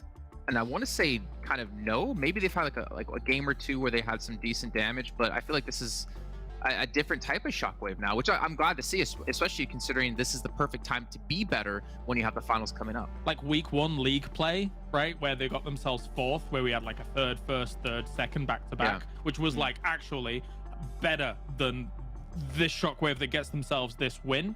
But since then it has been not amazing, and we've actually had concerns for them in every other stage of the tournament so far. Yeah, I have the impression for them, they would just sometimes not be willing to take their control of the late game, right? Which they did do here, so great to see from them. Oh, damn. Oh, even Max did a little noise. Oh, damn. Oh, damn. Oh, damn. Oh, nice damage coming from Mihi. Actually, I'm not gonna lie. We talked about him being like the Paraboy of EU, right? But I don't feel like we've actually seen him perform super well recently. He's been overshone, right, a little bit in the past. I think week and a half is fair to say. I think Imperium was saying that he's the Paraboy of Europe, but with some of the moments that he's thrown in terms of obviously that clutch factor when we saw him taking out the teams on the north of Sanhok, that can not be understated, the performance that is there. But I think as of late, especially, a lot of our eyes has been on how many eliminations has Icy had, how has Novallo and Victor done. So Mihi is fantastic, but there are some other amazing players here in Western Europe. And also a very interesting point that was brought up by Blank and John in that game is that the main weakness, I would say, from Bing is that they always made it in the late game as a 1-2-man team, right? Here you're actually seeing Swave, you're seeing Mihi, you're seeing also Mozaro. They're fracking out like 5-6 eliminations apiece. So that is the big that can consistently get to the late game, consistently try and close off games if there's no buggy coming your way, which unfortunately it did there. But if they can do this a little bit more and make it to the late game as a full team, I'm sold. This is the big I want to see. Okay, well, really quickly here, we are going to be talking about, obviously, you guys can be earning rewards if you're watching PMPL coming up into the finals next week. So make sure you guys are watching within the Esports Center. You guys get some sweet, sweet rewards. But also, really quickly, since we have 30 seconds left, the schedule for you guys at home as well. We're going to be heading over to our second match. Well, of course, we'll be on Miramar. Why wouldn't it be on Miramar? It's always the second match of the day when it comes to a super weekend. But I think it's time to head over to our commentary since we have about 15 seconds left. So let's get things ready to go here for our second match. And Max, unfortunately for you, you have to come up with a new thing to drink your monster out of since Blink guessed it on there. Ah, it got me. I'll find something. Don't worry. Thank you very much, guys. Max indeed does need to think of something else to drink his kind of monster of, but he has to make sure he doesn't give any teasers because Blank, the detective, will be on the trail figuring things out. That's right, Max. Don't you dare even say nothing because I'll figure it out. Like, I didn't even need any tips this time around. I was just right on it. So predictable. Too predictable for me. Anyway, Max, don't worry about it. I'm sure you'll come up with something amazing. And honestly, I don't even know if you are going to use a bit hat. Who knows? Might not be. But it might be.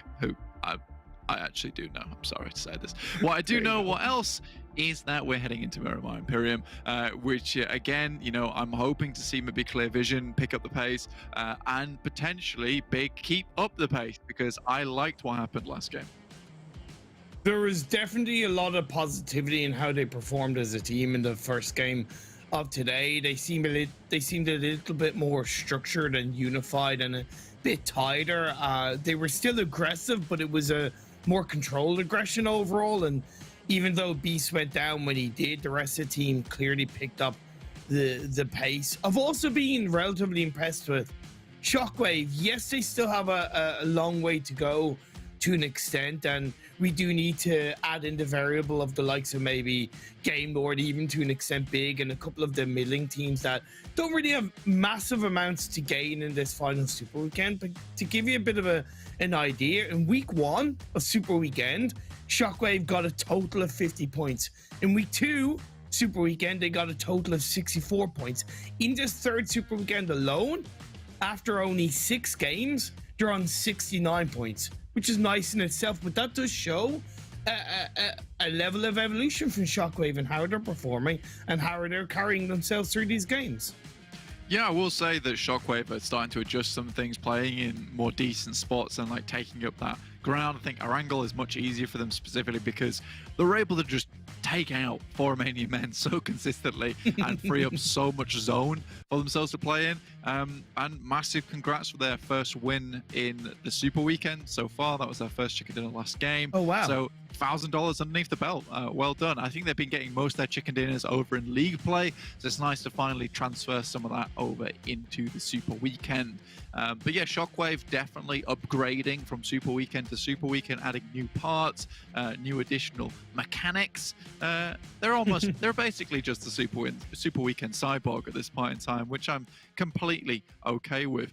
Big down towards Chumaseri, you mentioned this was changed a little while ago, Imperium. I think it's been working out for them, especially with this kind of circle, which has more often than not been swinging down towards the south side. They should be sitting pretty.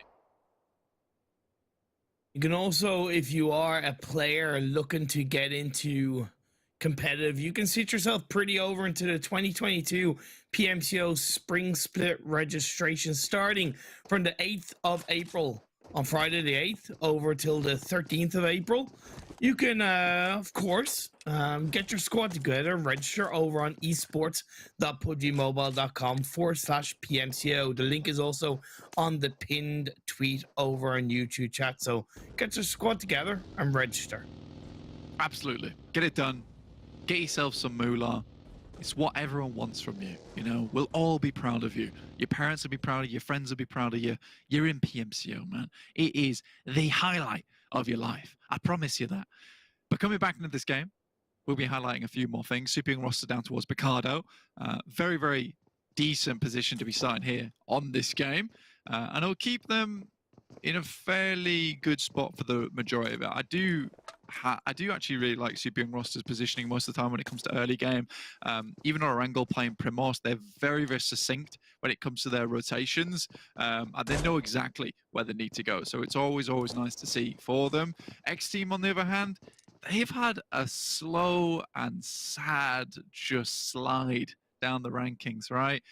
It's like the overall rankings has just been slicked with mud, but only for XTEAM, unfortunately. So they are really quite struggling at this point in time, and it's so weird coming off the back of that 24 limb game, which was possibly one of the biggest highlights from this entire tournament, and yet to come into this one, and XTEAM just not really giving it anymore. And it felt like after that 24 limb game, zoom, that's where everything went wrong. And I don't know what exactly has happened within that team, because surely that kind of game gives you momentum.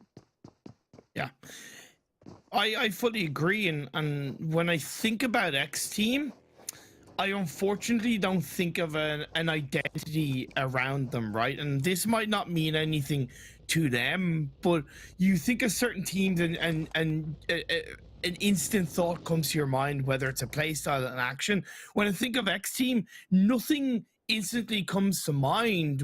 Yeah, okay, they had that massive 24-point elimination point chicken dinner, but that's not a characteristic of a playstyle. It's not characteristic of a certain level of strength and how they play the game. They've had a few pop-off moments, but it's just not enough that allows them to really sit heavily in my mind when I think about a team that could be coming into the finals and pulling out some surprise moves. I'm more than open to being proven wrong. I do want to see XTEAM perform strong. I want to see XTEAM show us their identity, whether it's at the end of this third Super Weekend or the finals, but I couldn't agree with you more. Real Tigers 9, however, looting up around a power grid split. They've Hardman much deeper towards the center part of this phase one. The tricky part of this circle, I find, is that road that is split in between Chimasera and Picard. There's a lot of low flat ground. I can't see too many teams occupy that part of the map. I like how you're almost breaking up with XTEAM there. It's like, your whole personality trait can't be 24 limbs. Stop it. I'm leaving. Give me the keys. And then you're gone. Just fair play to you. And you're in your brand new fancy car, Imperium. That's absolutely fine. You get out of there. They don't deserve you. And that's okay. Either way, I do hope they start to pick things back up again, because they were a good team and they were nice. But I agree with you. Nothing really pops out in your mind. In fact, I'm gonna quickly test you on this, Imperium. I'm gonna do a test on you. Are you ready for this? Right? Yeah. You just need to say one word. That's all you need to say. Yes. Game Lord. Narvalo 13 elimination point chicken dinner. Victor the 4-man on squad edge of circle playstyle, dominating control. There's so much that can be said about Game Lord, the kings of Europe. I asked you for one word and you've gone off on a whole paragraph there. So Game Lord, they're really resonating with you. But like you say, see, most teams, we can just whack out a team name and we have like a general idea of who they are. And I think that is what really pins a lot of these teams in our heads, is when we know what kind of vibe they're going for, what kind of play style they want to hit up, where they want to play, how they want to play. And I think how that resonates, for me at least, is a lot of these teams that we know have this personality, have this identity. They also have a plan, because they know exactly how each game is going to play out, how they want to make that game work. And you can almost predict that, yes. But for a team within the lobby, it's still sometimes quite hard, because for us, in the bird's eye view, we're in the cockpit at the moment. We can see the map. We can see the players, exactly what they're doing from their own perspectives. Like, it's very easy for us to identify that. For other teams' lobby, maybe not so much. But then again, it's still that thing. You come into a game with a plan and you execute upon it. And I think that's what a lot of other teams towards the bottom need to start figuring out. Teams like Team Doom, who obviously sadly are out now, but a team that came into this but just didn't really have that plan of attack. They can plan for the full split. Of course, they will be included. Koa gets knocked. Zero throws out a smoke to try and get a little bit of a revive off. One of the Doom players pushes forward to try and hopefully just suppress the 4 Romanian Men. Player Redux a little bit more forward, but of course they need to think about the fact that the rest of 4 Romanian Men are going to react to that knock. That's some good play from Mert. Wasn't expecting him to go for it, but the opportunity was there, and he took it with both hands. And out of 3 remaining 4 Romanian Men players are just on the opposite side, and they need to find a way to regain control and possibly go for the revive on the Redux.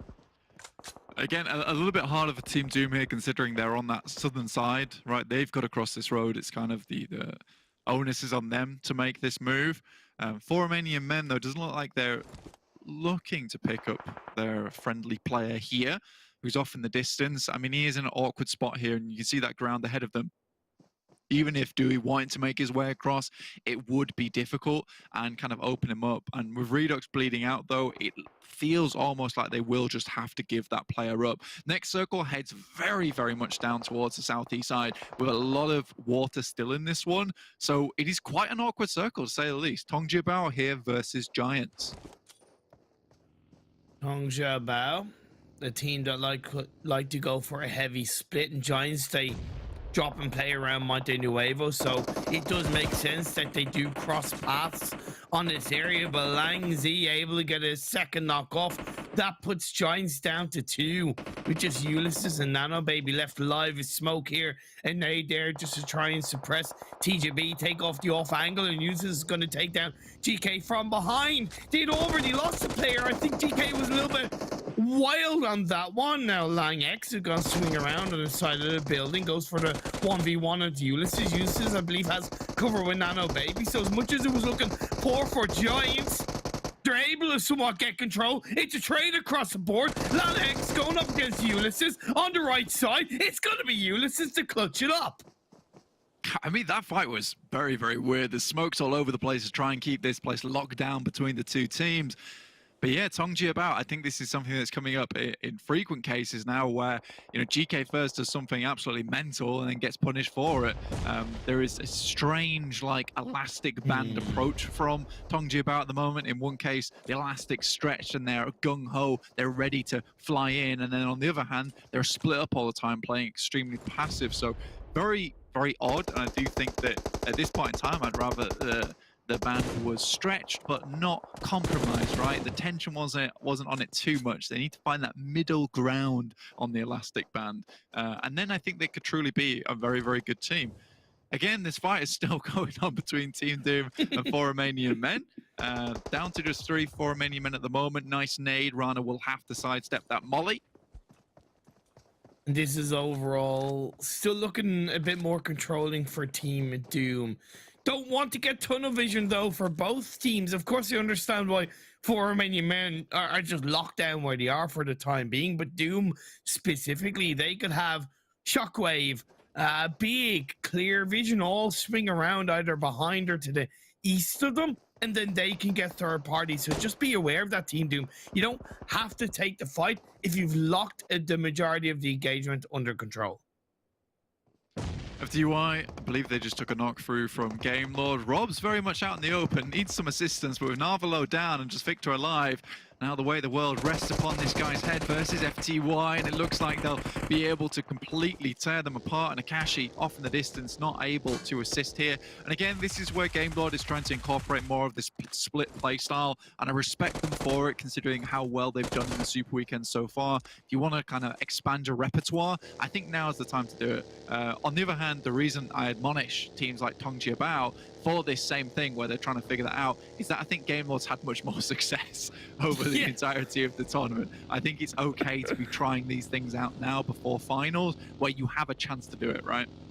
Oh, okay, I don't know exactly what went wrong for Team Doom, but they looked to be in control. They had 2 of the players of 4 Romanian Men kind of locked down inside the divot, and then the third player from 4 Romanian Men in the backline, so they couldn't really push on it. It looks initially like they did, and they paid the price. 4 Romanian Men have won that fight.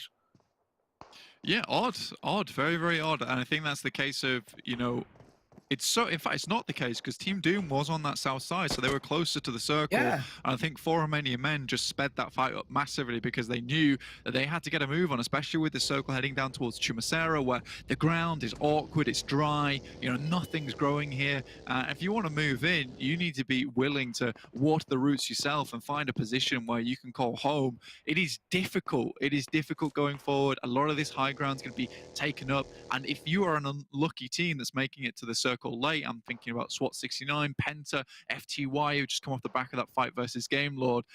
You are not getting the pick of the litter here, and this is where having the pick of the litter really counts. Yeah, this train, Gardener's worst nightmare. Barely anything Absolutely, will grow. I always liked doing a little bit of gardening. My grandpa got me into it many years ago. He grew his own tomatoes. That's just a random, you know, observation or thought I put out there. But either way, Eastern Stars on the clear vision. Samo gets knocked. The high ground is proven to be very effective for Eastern Stars. They're currently chilling it out. I mean, they're right on this southeast side, right? So things are going to be slow for them for the majority of this game. You're right in the sense that having this high ground is beautiful to play around with, and I think it's a case of just trying to get as much damage done over towards clear vision as possible, because with Hamodi sitting up down towards the south side, and only I think it's Happy as well as Samo on this building, you're having a case where if Eastern Stars can clear these two players, you know, they can start to move up and relocate, which I think would be the smart thing to do here. Although that high ground's perfect, it's served its purpose now. You've got the knock, it's time to move down. Having Octavian behind, I still think shows a lot of respect for Eastern Stars, being aware that they could still get backstabbed from a team coming in late. PENTA are swinging through that area. So as much as I think it served its purpose, I also don't think it has. I still think there is that threat, and maybe going as deep as they did towards the two players of Clear Vision was a potentially big mistake for Eastern Stars. That split that the Eastern Stars have is very linear. They have no side angles to really play with against PENTA. Yeah, but this is why I'm saying, like, they have to move down towards Clear Vision's spot now, though, because you have to take that up. And sitting up here does open you up, like you say, to these backstabs coming through from PENTA. So I think Kapahala had the right idea to move up. And a lot of times, you know, I've been a little bit questionable of Kapahala, but I do think at this point in time, the rest of his team needs to back him up here. And because they haven't moved, they haven't taken that agency down towards Clear Vision, now they're paying the price for it with PENTA at their backs. Circle heads up towards the northeast side, though. Again, rough, very, very rough. And I think Shockwave, again, would see in a very, very nice position up on high. There's a big road splitting the north and south, and then there's a smaller pathway that's in between kind of two valleys of high ground, in which you have big Shockwave, kind of four Romanian Boys to an extent on the western side, and then on the east you have four Romanian Men, Swat 69, FTY. Then outside, down in the southeast, you can see Eastern Stars, PENTA. The remaining players are Game Lord and Clear Vision, all vying for the south side. Kapahala takes a couple of shots off, not quite the right timing to connect onto Clear Vision. I love this from Kapahala. Just keeps looking back to the rest of his team like a lost dog. Like, come on, guys. Like, keep up. Keep up. We need to get down here as soon as possible. Holes does peek his head out. And if we get the knock on that one, that would be very, very good. And keep PENTA at bay. Sadly, not able to quite clean that one out. But Akashi, what is Manu doing? He's just in there. Oh, but where's the rest of Eastern Stars? Why is it Kapahala that seems to be doing all of the work right now? Puts Clear Vision at bay, puts PENTA at bay, while Doran, Octavian, and Athos are just kind of repositioning to something, and now Kapahala gets knocked. Okay, Doran is finally able to respond to confirm an elimination, but I think the damage has been done. Kapahala is eliminated. Eastern Stars are down to a trio. PENTA are now pushing forward, and Moosey's able to get into that fantastic hillside that Kapahala was in. Luckily, Octavian spots it out. Yeah, has that one unlocked there. Manu down as well. Holes moving in. I don't have a lot of faith in Holes at this point in time, sadly. Used to be a very, very good player last season, but really is now down on his luck. Akashi rocks up, though, and he's just going to send it on past. It's like, thank you very much for the free ticket in. I'll take that one right now, please. This is what I love about Gaylord. I don't know how much it's going to work out for him, but he always seems to find the right timing to rotate. They always seem to find the right moment to move, and there's an art form around it, and Gaylord have it 9 times out of 10 locked down. Clear Vision being a little bit inactive in this fight, but now an opportunity could be there. Eastern Stars up to 3 eliminations and counting. Clear Vision with 1, the final member of Penta, still locked down on the underside of the hill. Yeah, with Clear Vision all ripened up like your grandpa's tomatoes there, they'll be absolutely ready to go from that spot.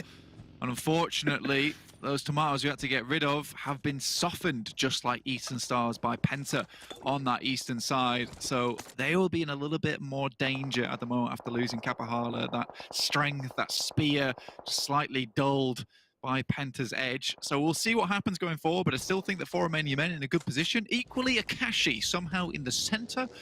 Good stuff. He punched that ticket and he was good to go. Straight on that midnight train to the middle of the map, which we'll take. Next circle, though. Oh, goodness me, that is gross. No one wants to see that. That is pretty damn disgusting. Still good for Akashi, who went a pasta. Clear Vision and Eastern Star. See what I did there? Tomato pasta? No, okay, I'll stop now.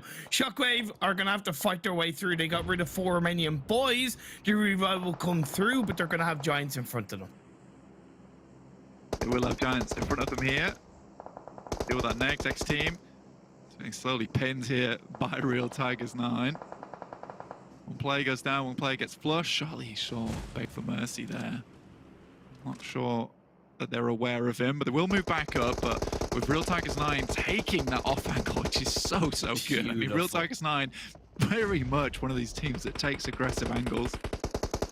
So good, and when Real Tigers 9 get it right, a little bit like TJB, they get it so right. They look like such a dominating team when they pull off that perfect team engagement. They get rid of XTEAM quite quickly, and with phase 5 blue zone closing in, it was important that they cleared out that area so they could play on the northern high ground, because they do have the minority of the circle across the road along the way. Eastern Stars on the clear vision. Octavian steps up, but Hamodi is there, the turtleneck wearing legend that he is. It's gonna go all yellow mellow to put on towards Eastern Stars, and Athos is left on his own. Athos on his lonesome plays out in the blue. That preferred position for him, not quite in the circle, not quite out of it either. Hamodi, though, able to clean Eastern Stars up there. Clear Vision still with the 3 players. This is good for them, and they can start to move their way over the top side. Salazar off in the distance. Fortunately, one of their players does go down. FTY take an absolute hammering over towards the eastern side of the circle. 4 Romanian Men desperately trying to get into the zone itself. I think a revive might be able to get played out to keep them up as a 3-person team. Yeah, as a 4-person team, if I'm not mistaken. But you're right, they're getting hammered, they're getting picked apart. SWAT69 now getting involved, and they might live to regret as Sarah gets knocked. 4 Romanian Men are on the swivel, and they're taking 2 fights at once. Nemo's gonna make them pay. Rana gets knocked, followed by Sarah. You can't have your cake and eat it too, 4 Romanian Men. Be careful what you wish for. Dewey now with the nade of the top side. I think playing on that edge is so dangerous, and I think it was realistically the only thing they could do here, because moving up the hay bales equally as dangerous, if not more so. But he does make the dash, and Dewey just about gets behind. SWAT69 punished for their early entrance too, with Giants now tossing nades over the top, with all 4 players still up and running. Goodness me, what is this circle doing? Heads up towards that northwest side. No one's really happy about this over the Real Tigers 9, who have taken an aggressive position on that northern hill.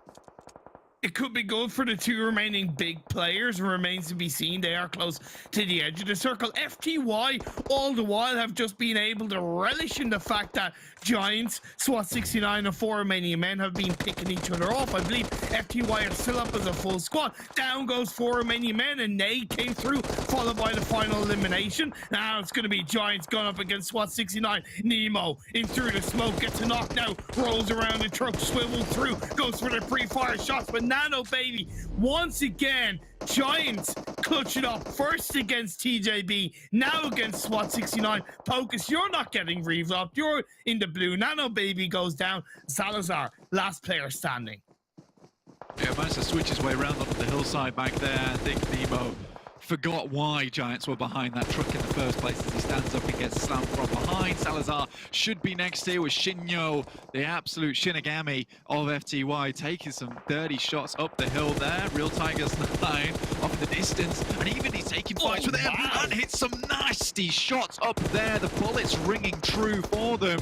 The rest of Real Tigers 9 set themselves downside, but Shinyo, once again, this guy is unbelievable. Ooh, oh my god, Shinyu. Absolutely fantastic. Big did go down. I believe Shockwave pushed in onto the buildings that were on the southwestern edge of the circle. We are left once again with 3 teams coming into the end of phase 6. Real Tigers 9, Shockwave, and FTY. The rebound can be played through into FTY. This certainly could be a chicken dinner. Talking to Kale at the end of League Week 2, or Super Weekend 2, should I say, their focus was to get as many chicken dinners as they could in this final Super Weekend to give them a lot of confidence coming into the finals. So, of course, padding their bank accounts. Fortunately, this is going to be a little bit tougher for them as Shinyo is the last player up. Can never really count this guy out, but Shockwave on their way to their double back-to-back chicken dinner here with Nazgod in the open. Terminus will take him down. Now just one player left inside the shack. And Shockwave are laughing all the way to the bank here. Lovely pre-made by Michu. Ripped is going to get caught out. They didn't deal with the whole of FTY, but now the shots are being fired out. Seiko on the swivel, but he's not taken out. Shinyo has so little time. Can he get the heal off? I believe he is out of the blue, so it gives him time. But the circle, believe it or not, Blank, it shifts up north on the northern side of the road. There is a little tiny bit of south in play. Yeah, just where Real Tigers 9 left themselves from. I'm going to try and pick up another box here, and Shinyo jumps up into second place with Shockwave. Still gunning for that chicken dinner. Has some nice cover to play around with, but Seiko turns around just a little bit too late. Does spot that quick jump across the side, but they have absolutely no meds on side for Shockwave at the moment. So any damage that Shinyo puts in won't be able to take him back out again. I don't know if Shinyo has any smokes. The blue zone is starting to move. Shockwave realistically has his number. It's a 1v2, and Molly goes through. That could be in the divot. He could separate the members of Shockwave, but you gotta move, Shinyo. You're chunking down on health. It's not gonna be the case, and Shockwave get a back-to-back chicken dinner. 2K on the day. You love to see it. Terminus really carrying the team there with 6 eliminations, so it's nice to see another player stepping up tall for them. Shinyo, again, 6 eliminations to his teammates, Nox 2 and Kaylee Boys 1. Shinyo, really an insane player for that team. If that Molotov had gone just a little bit longer, potentially there is some chaos down inside that ditch, in which case you can take advantage of. Again, it's rough. There's absolutely no cover in front of him there. And if that circle heads down towards his way, maybe he has a chance. But in this case, it is Shockwave with the 2 grand on the day. 1,420 damage, almost 1,200 damage received, 10 eliminations. So they really had a rough time getting into this circle, but they made it in the end. And I really think that's a great sign of how Shockwave have improved. When you look at how they started, they were an extremely passive team that were just afraid to take fights and going for the center and hoping for the best. But I think they've learned to realize that, look, the only way we're really going to adapt and succeed is by getting dirty, getting down and dirty, taking these fights, learning to win these fights, and then of course learning to win the chicken dinners. I think for Real Tigers 9 here, there was I don't know what exactly happened on top of that cliffside, but I think they could have stayed up there for a lot longer. I think they were trying to think about that end game. The shack did look like a very, very promising opportunity for them, but I do think Shinyo just completely ruins their day. If they had the 3-man in that shack, potentially they're able to control it a lot better.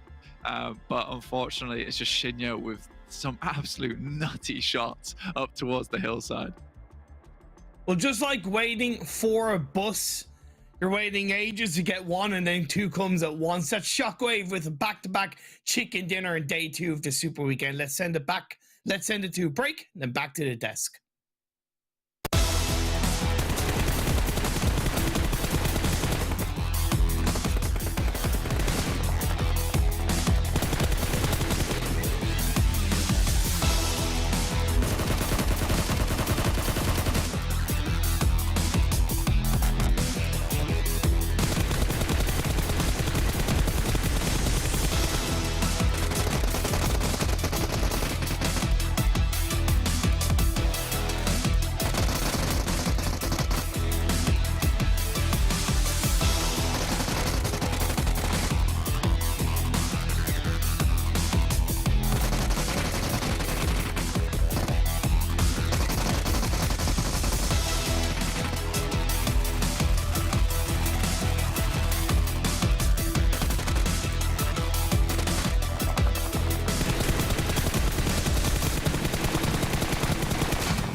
Welcome back, everyone, to PMPL Western Europe Spring 2022 season, as we have Shockwave taking back-to-back chicken dinners, and that's 2,000 extra bucks in their pocket as well.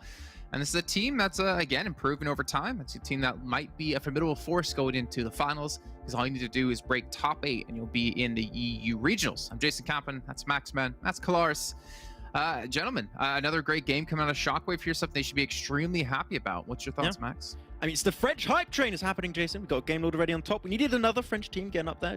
I thought it didn't quite qualify at the end here, but I'm happy. I'm feeling very pleasantly surprised with Shockwave able to get himself the back-to-back. Nightmare was not there with the buggy, so a little bit of a more friendly finish, I would say. Yeah, okay. Well, let's take a look at the standings really quickly just to see the points the teams did get from this last match. And Shockwave, I think what's important for me is not only do they get back-to-back, but it also means they are getting back-to-back with good eliminations. I think for me, that's the really important part. $2,000 in the bag in how long? About an hour? Really? Good day, right? Yeah. Great stuff. I love it. I love it. Almost as much as I get paid for that hour, as you're saying, Max. But yeah, 25 points in total. Brilliant stuff by them. And again, controlling some decent high grounds. You know, all the other players, they're passing through that fog gate. The Latin music descends upon them. Terminus. You know, it just comes out of nowhere, starts, you know, laying it in, the eliminations flying everywhere, every other team scattering. What's going on? And yeah, they win. Yeah, I have the impression other teams in this position would have potentially got overwhelmed in a way because they were holding a 2-2 split for the longest time down south. Like, they were in that position since, what, phase 1, phase 2? I believe they were in phase 1. Yeah, they actually dropped in their overall facility, so didn't really have to go too far off the back of their circle shift. And they just kept teams away, and teams would not be willing to really crash it because it's not an easy position to really push on. And they just, after all the teams go in front of them, they start using that high ground to their advantage, eliminating teams, get a few knocks here and there, creating more space, and then they push in, they get the man advantage, and as you said, Terminus gets to your off angle, gets the elimination to secure the win. So amazing from Shockwave, and the back-to-back, good way to start off the day. You know, my favorite thing about all that, Jason, is that I come out with the most ridiculous stuff, and Max is just like, yeah, and this. He just keeps going. He's just so used to how ridiculous I am as a human being. I like that, Max. Thank you. You're welcome. It's fine. You know what? I think it's just, we naturally want to agree with you. I think it's just a natural born leader, Kalaris. That's right. Yes. Just, you know, I'm the hype man as well, behind people. Not only the leader, but I'm bigging people up, presenting that positivity. And I think, you know, Shockwave's been listening to me in that same vein. Jason, thank you. Thank you. Hey, no problem. You know, it's I'm always nice, unless you're Max. Me. Yeah, I was about that. Looking down the rest of the list here, game loader 1 point, Team Doom 1 point. Again, I mean, the points we're seeing here, I mean, the fact that Team Doom got 1 point and obviously didn't do well in the first match, I mean, they're for sure out of the running, no chance to break top 16. So our focus really is on our current 16 teams and how they're going to do in the finals. And obviously, I think it's important to have a good final super weekend to really build up momentum for you as a team and the morale as a team going into the finals, because we've been playing 3 weeks. We've been doing this long marathon of an event. We're into the sprint part next week with finals. It's 3 days.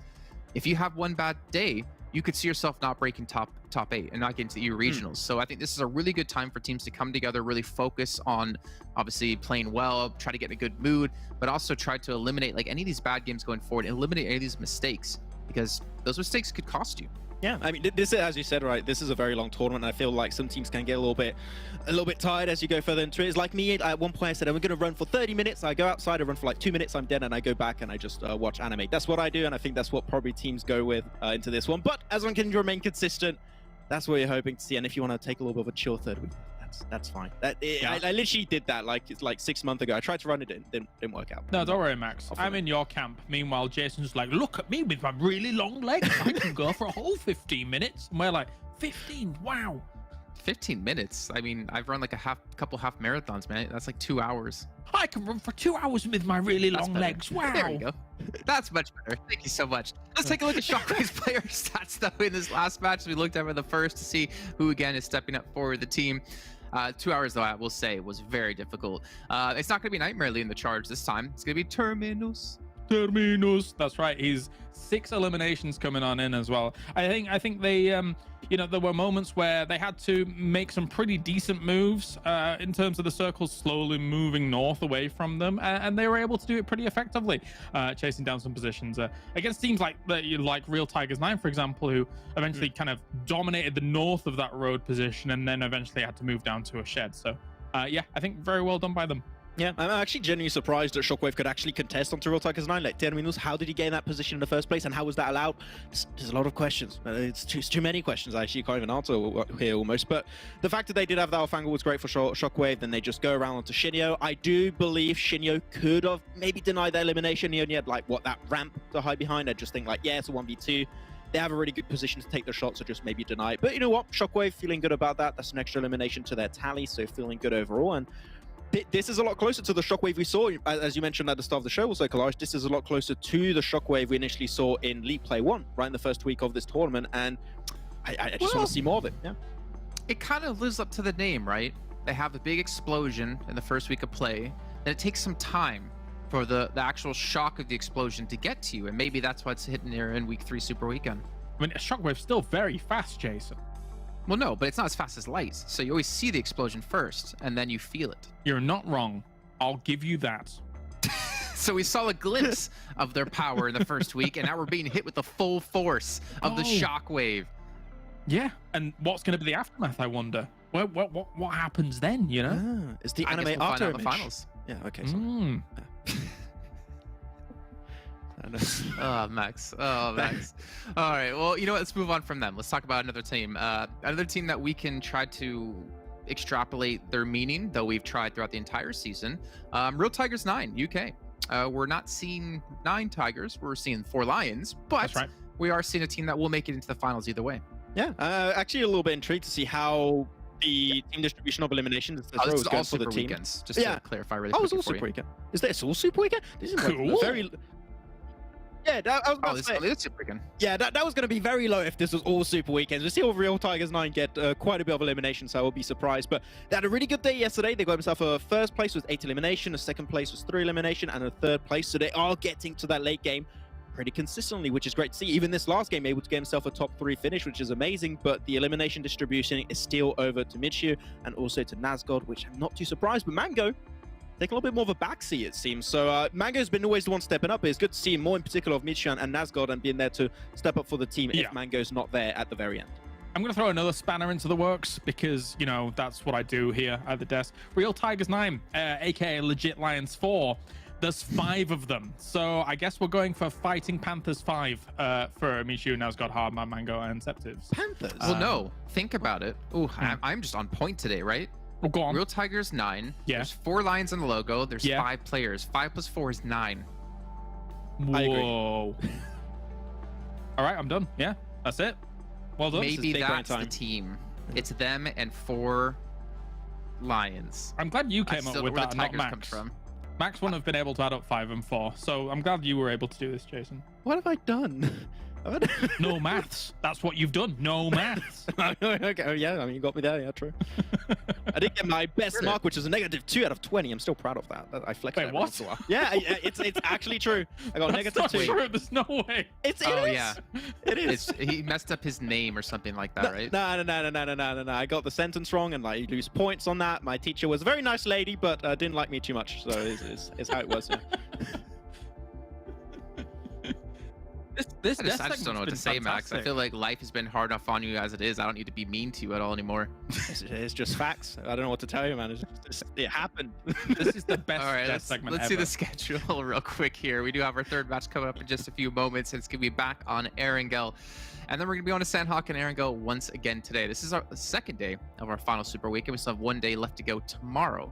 Then we have a nice little break until Friday of next week when we'll kick off our finals, where I believe, you know what, actually, I'm going to check right now. I'm going to do you guys a service. Ooh. Let me go look at my information. We will be having 6 matches a day when we get to the finals, and we'll be having double Sanhok, double Miramar, and double Erangel. So we're going to be having equal 33% of our map coverage will be on each of the map. This was very difficult to say. Yeah, we're not finished on Sanhok, but we are going to be heading to our commentators now to get into our 3rd match. We'll talk about the finals later on. Don't worry. I wasn't worried. I was prepared for this next Erangel. Imperium, how you feeling about coming into match number 3? Are you ready? Raring to go? Looking for more of those chicken dinners? Looking for more money for these teams? Not gonna lie, I want to see a third chicken dinner from Shockwave. We get to see a team in this PMPL, and it's very rare across any big tournament to see a team get 3 wins in a row. So I think it would certainly put Shockwave on a much bigger map. It would put way more eyes on them. That could be to their detriment come the finals, of course, but a back-to-back-to-back would help their confidence massively. So my eyes are on them. All right. Well, we'll have to see if they're able to pick up that third chicken dinner in a row. It would be good.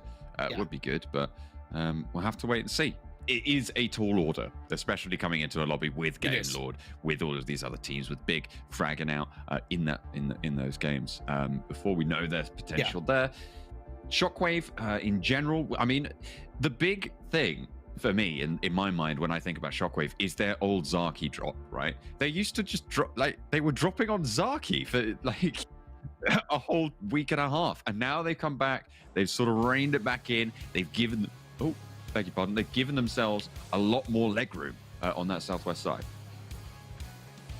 And that's true, and sometimes it's okay to have a certain drop that is complementary to your playstyle in that moment, and that's why I highlighted when I was commentating with Blank in the last game that they've evolved, they've adapted, and with that has come an improvement on a bit of a main drop spot, with the plane path going from the very kind of south to the southeast. They're going to drop around Ferry Pier in a split once again, because there's no way in hell it's worth getting up to Zargi from that length or that distance away.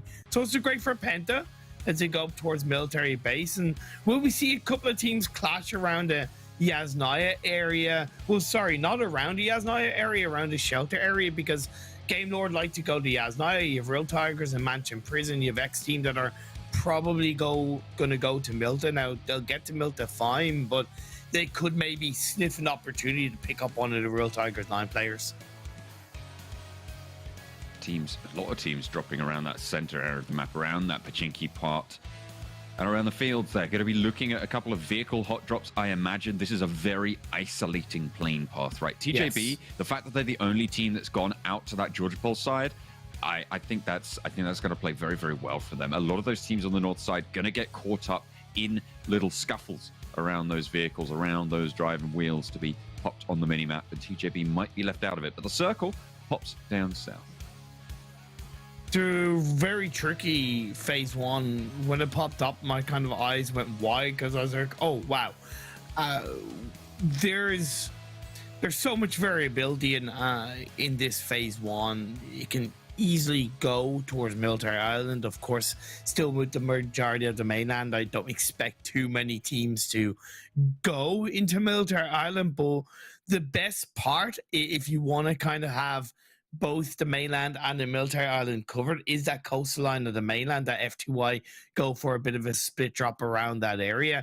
It seems like Game Lord didn't go for that kind of shelter road to grab vehicles. They went for that coastline area to grab a couple of vehicles in a 2-2 split, and that will unsettle FTY. That's going to take away the vehicles that FTY are going to be able to grab to get themselves up together as a full squad to make their rotations a little bit easier. So now it is going to be harder for FTY to play into these phase 2, phase 3 circles. Of course, if you want to get involved, get into the PMPL, you have to start somewhere, and the best place to start is the 2022 PMCO Spring for this season. You can, of course, sign up for that.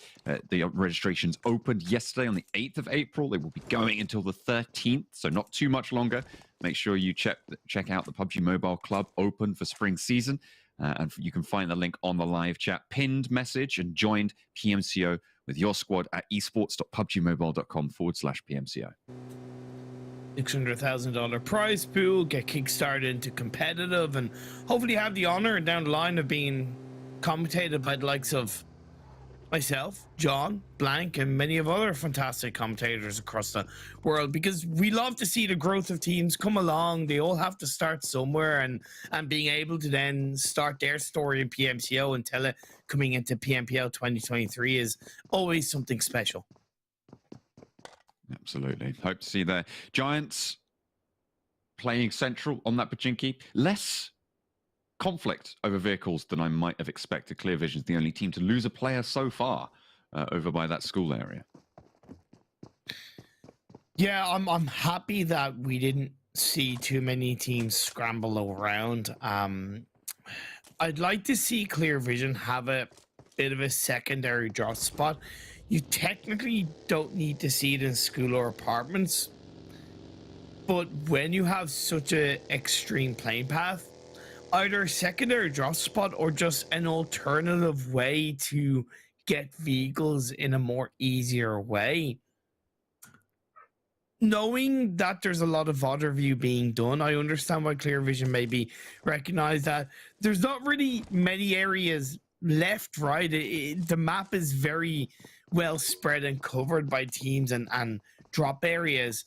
But if you really want to kind of look at it and really take a bit of insight, that western side is less likely to be occupied. Yes, TJB will drop there on a more southern plane path to get vehicles to move on up to George Paul, John, but that western area, if it's just one team as opposed to 3 or 4 in the form of Giants, Shockwave, and FTY, that is more than likely going to make it a little bit easier for you to grab a vehicle or two and either loot up or then move to school or apartments. So yeah, that we've seen Clear Visions get caught out before on a south plane path.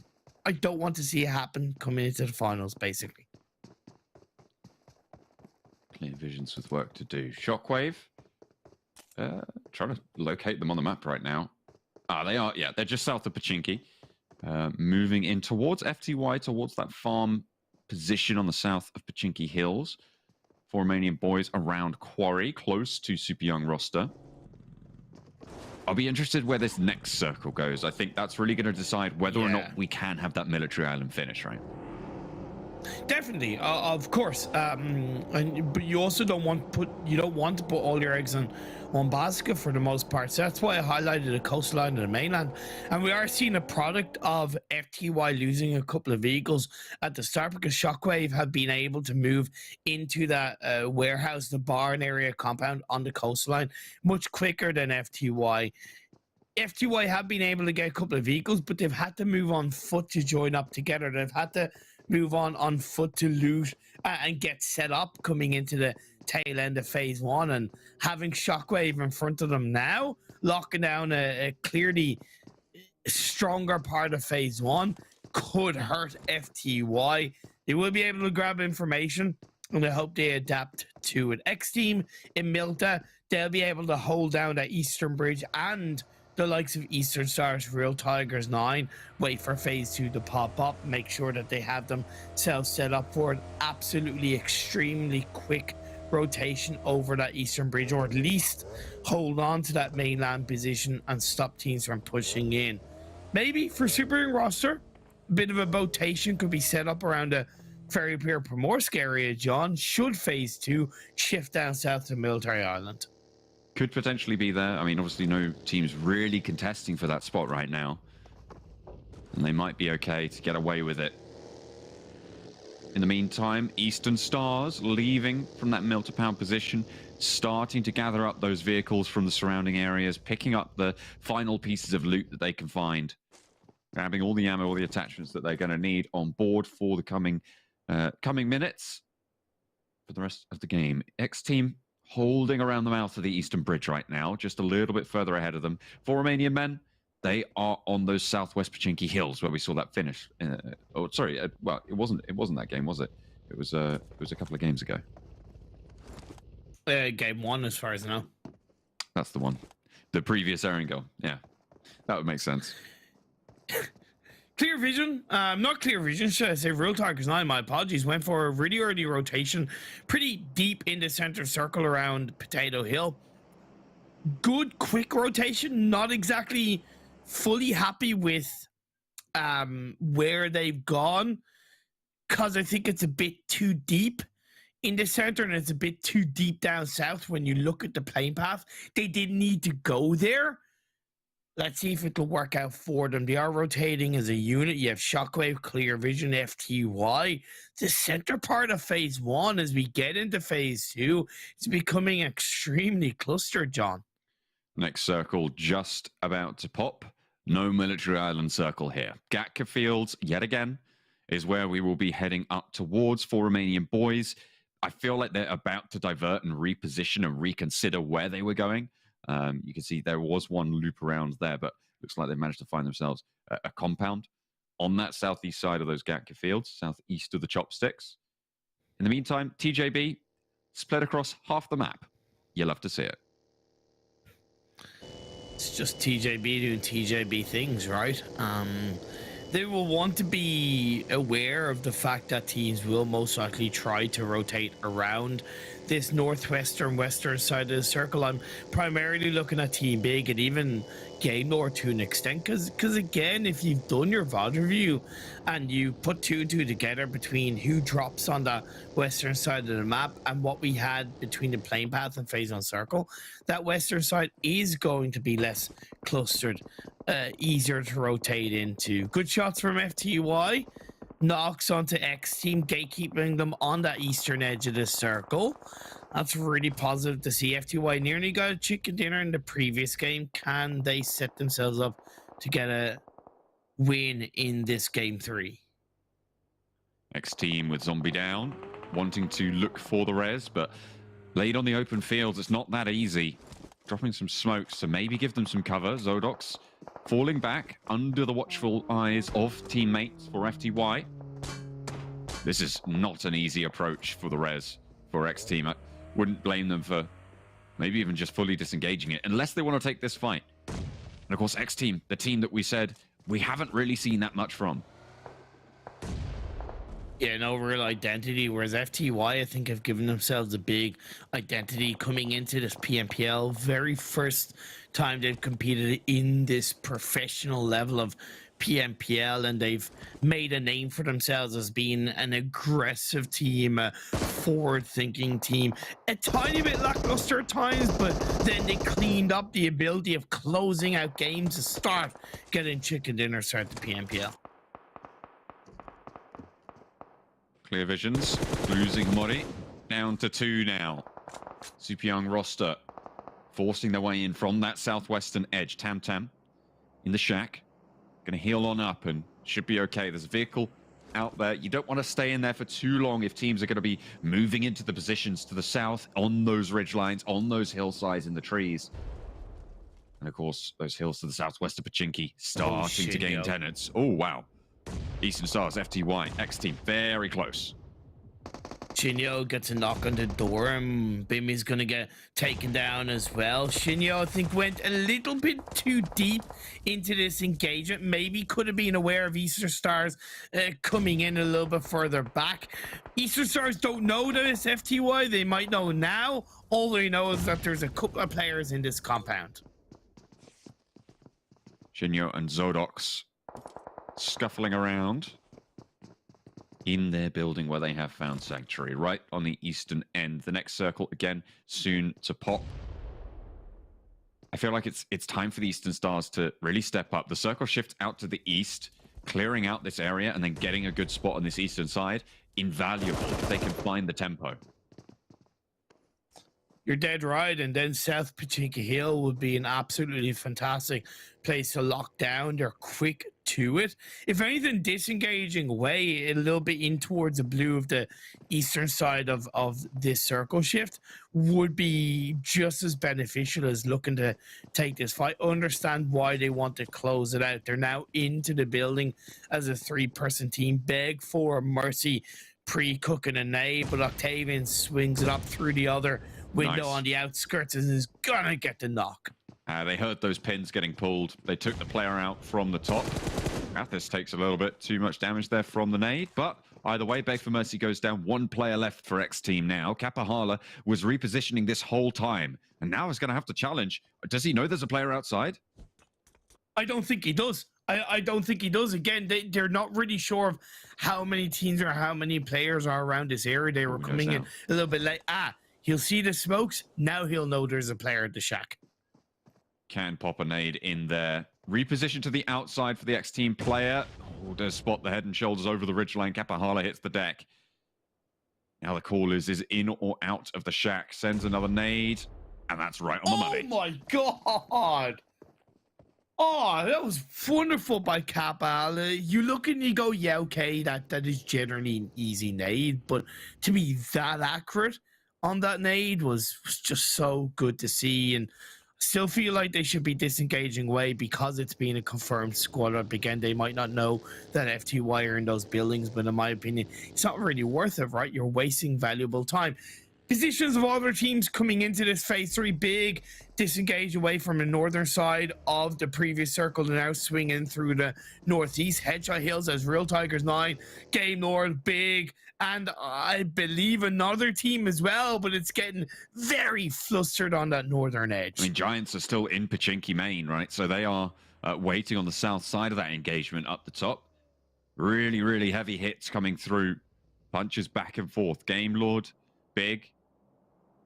Real Tigers 9, all suffering here. One player down for Game Lord. At the moment, big, still 4 players alive. They are doing probably the better of the squads, but Takashi, he's got the angle. Nihi goes down. Beast looks for the res. Has some cover, but the damage is still ticking away. The smoke has bloomed, and Victor takes up the mantle. That spray's good, and Beast is going to fall as well. Big, really struggling to get these players out of dodge. The reposition has to come through. Real Tigers 9 were able to an extent swing through all of this action on the north, but they played in through the northeast, and Doom was able to pick up elimination, I believe, onto Nazgod. The next circle shifts, and oh my god, that ping pong down south.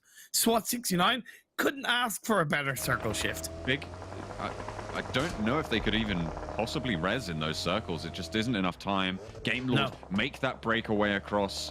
And Big might have just scuppered themselves. Everybody gonna have to break down south as fast as possible. But SWAT 69, as you said, gonna be in such a strong spot. Eastern Stars as well on the eastern side. Disengage. Yes. They got in. Shockwave, if they're able to grab a bit of information, they can swing onto that compound. That's the two barn areas. That is much easier inside the circle. Before Romanian Men, no, they're going for a coastal line position. Super and Rasta, Penta on the coastal line of this mainland. Outside of the western bridge, Manu gets knocked, but Super and Rasta also has a player down, so there's no means of controlling play for Super and Rasta for the time being. Trying to pop some damage over towards Penta. And still a way to go. That nade around the side could be good if it's cooked well. Dali needs another go, and Holes now. Sorry, Dwas has a crack at it. Looks for the good cook. Over the top, they find a huge nade around the edge. Dwas nails it. Super Young Roster cowering before his might now. All 3 of them behind the rock are down. I don't even think you go for this res. Penta can look for these, but TJB, in the meantime, going to set up that blockade. Oh, Moosey! Oh, Moosey! Perfectly played on the back line. I know, got a little bit shocked at that because I forgot where he was, but that's great by Moosey to support Penta from the back line, just to make extra security around that area. Zero seed last player from the Super Rosters is going to full send it into the roster. TJB now focus on 4 Romanian Boys. All the while Shockwave did what I hope they would do, and they get information and sent it into the Barnera compound much deeper in the northern side of the circle. Super Young Roster send their lone remaining player Zero into the drink, into the water in the bay, and might be wise to have done so. See how far they can get further in. I think for Romania, no. Yeah, there we go. Okay, no further shall they go. 2 eliminations and out for Super Young Roster. Big. Make it to the coastline on the south side as well. Giants, you said they hung around Pachinki up until the previous phase, which I wholeheartedly, honestly disagree with. And it's something that Blank has talked about, something I've talked about. I just think their timing of rotations from Pachinki just isn't right at the moment.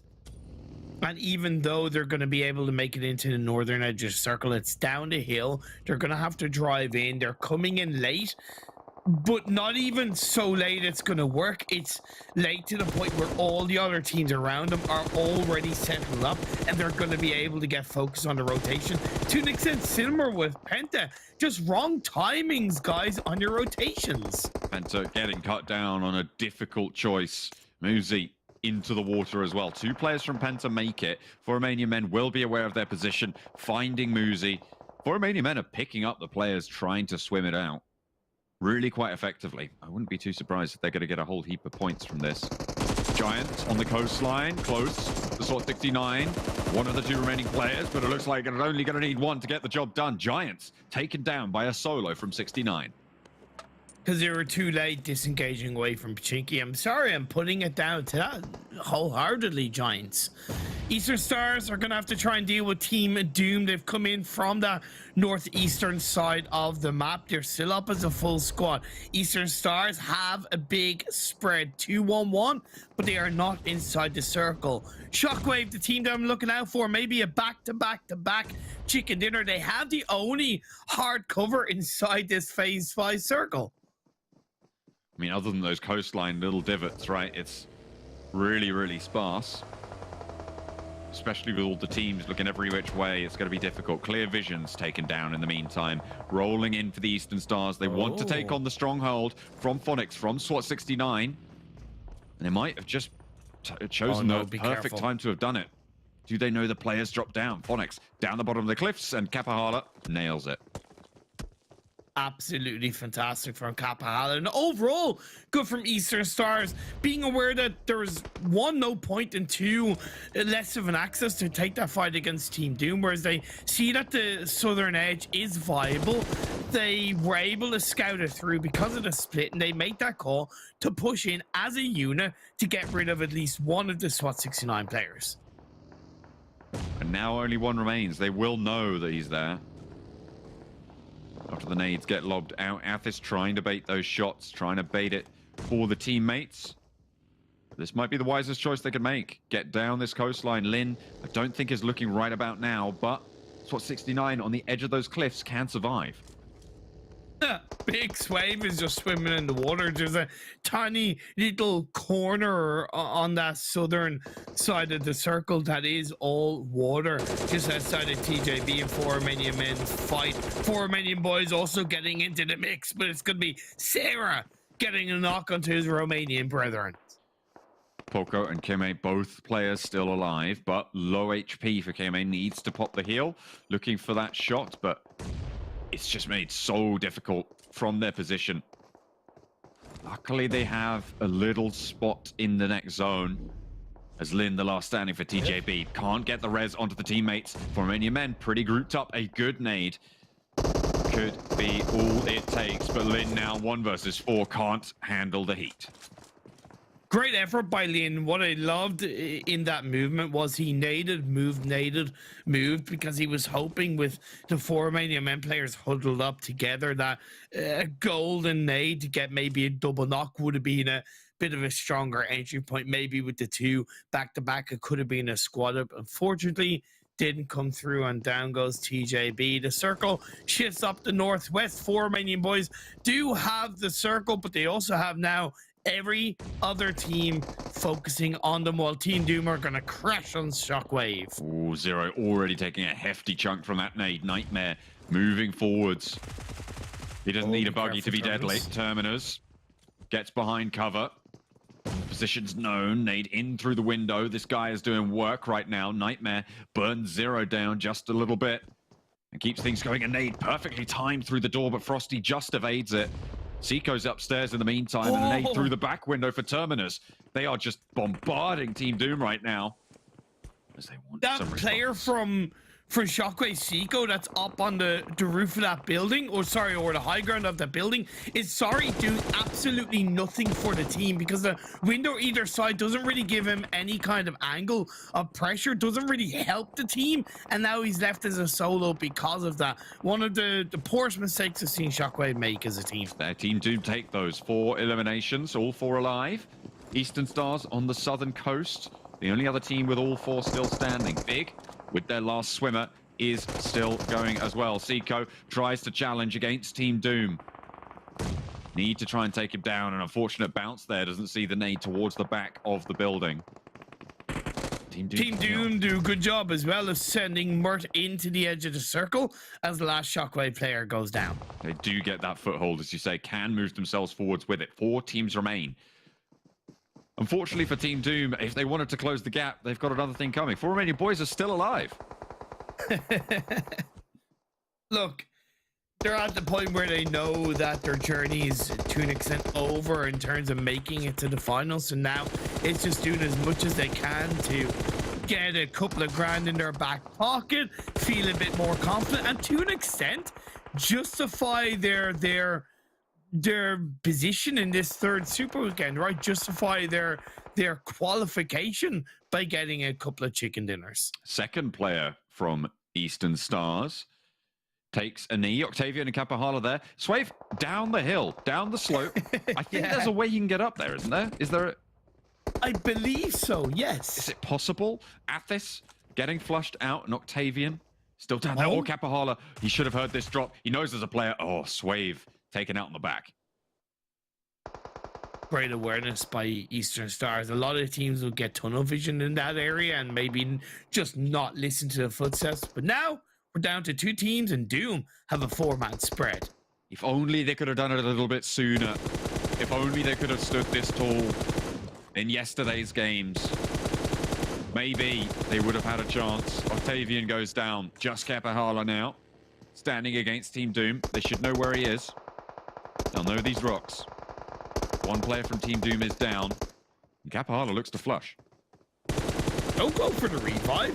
What are you doing, Zero? Okay, he's going to take shots in return. Kapahala has to be careful. The vehicle goes down. Kapahala is taken out.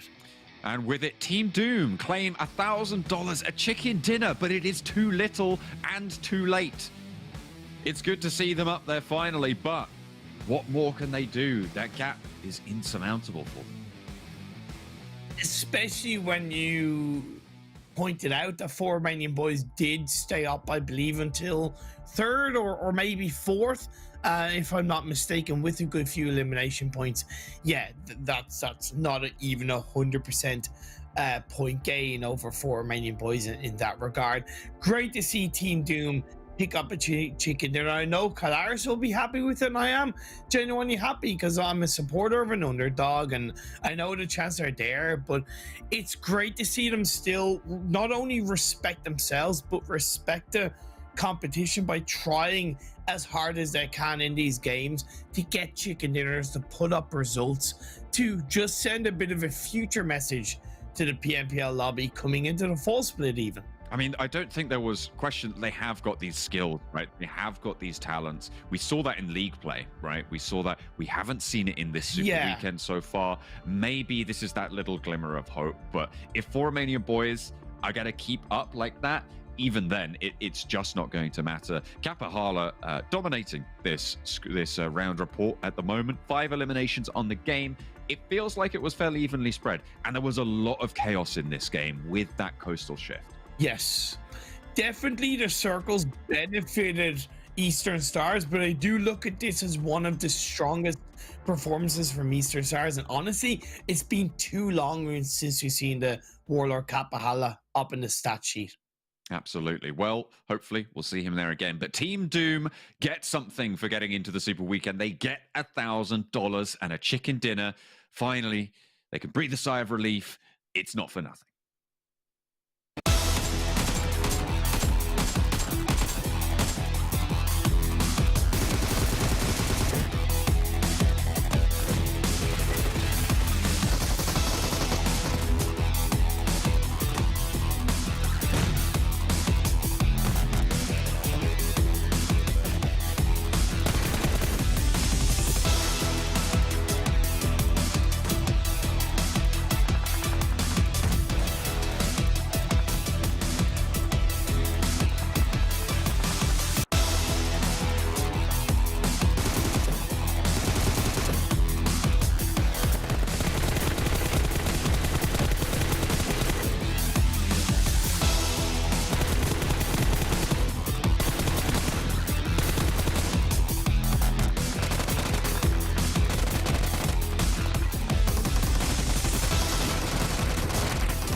another victory come through here.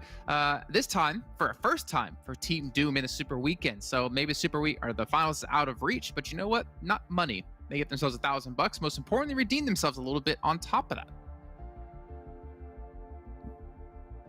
Okay. Either of you want to talk? Yes. Okay. It is. No, $1,000 exactly. That's what we said, right? Can use this experience to try and get yourself some wins, get an extra $1,000 on top of it, and prepare for hopefully Team Doom making it into the next season. I really think that they could have the chops in the future to maybe push themselves into more Super Weekends to qualify. So this is great. They're going to look back on this and say, what do we do right? And especially in this game in particular, they had control to one of the positions you mentioned, Kalaris, also during that game, which is right up north of where Eastern Stars were playing, which is a really good ridge. And they just moved into Shockwave from that position. There's no backstab that's going to happen. So pretty easy close off after from them.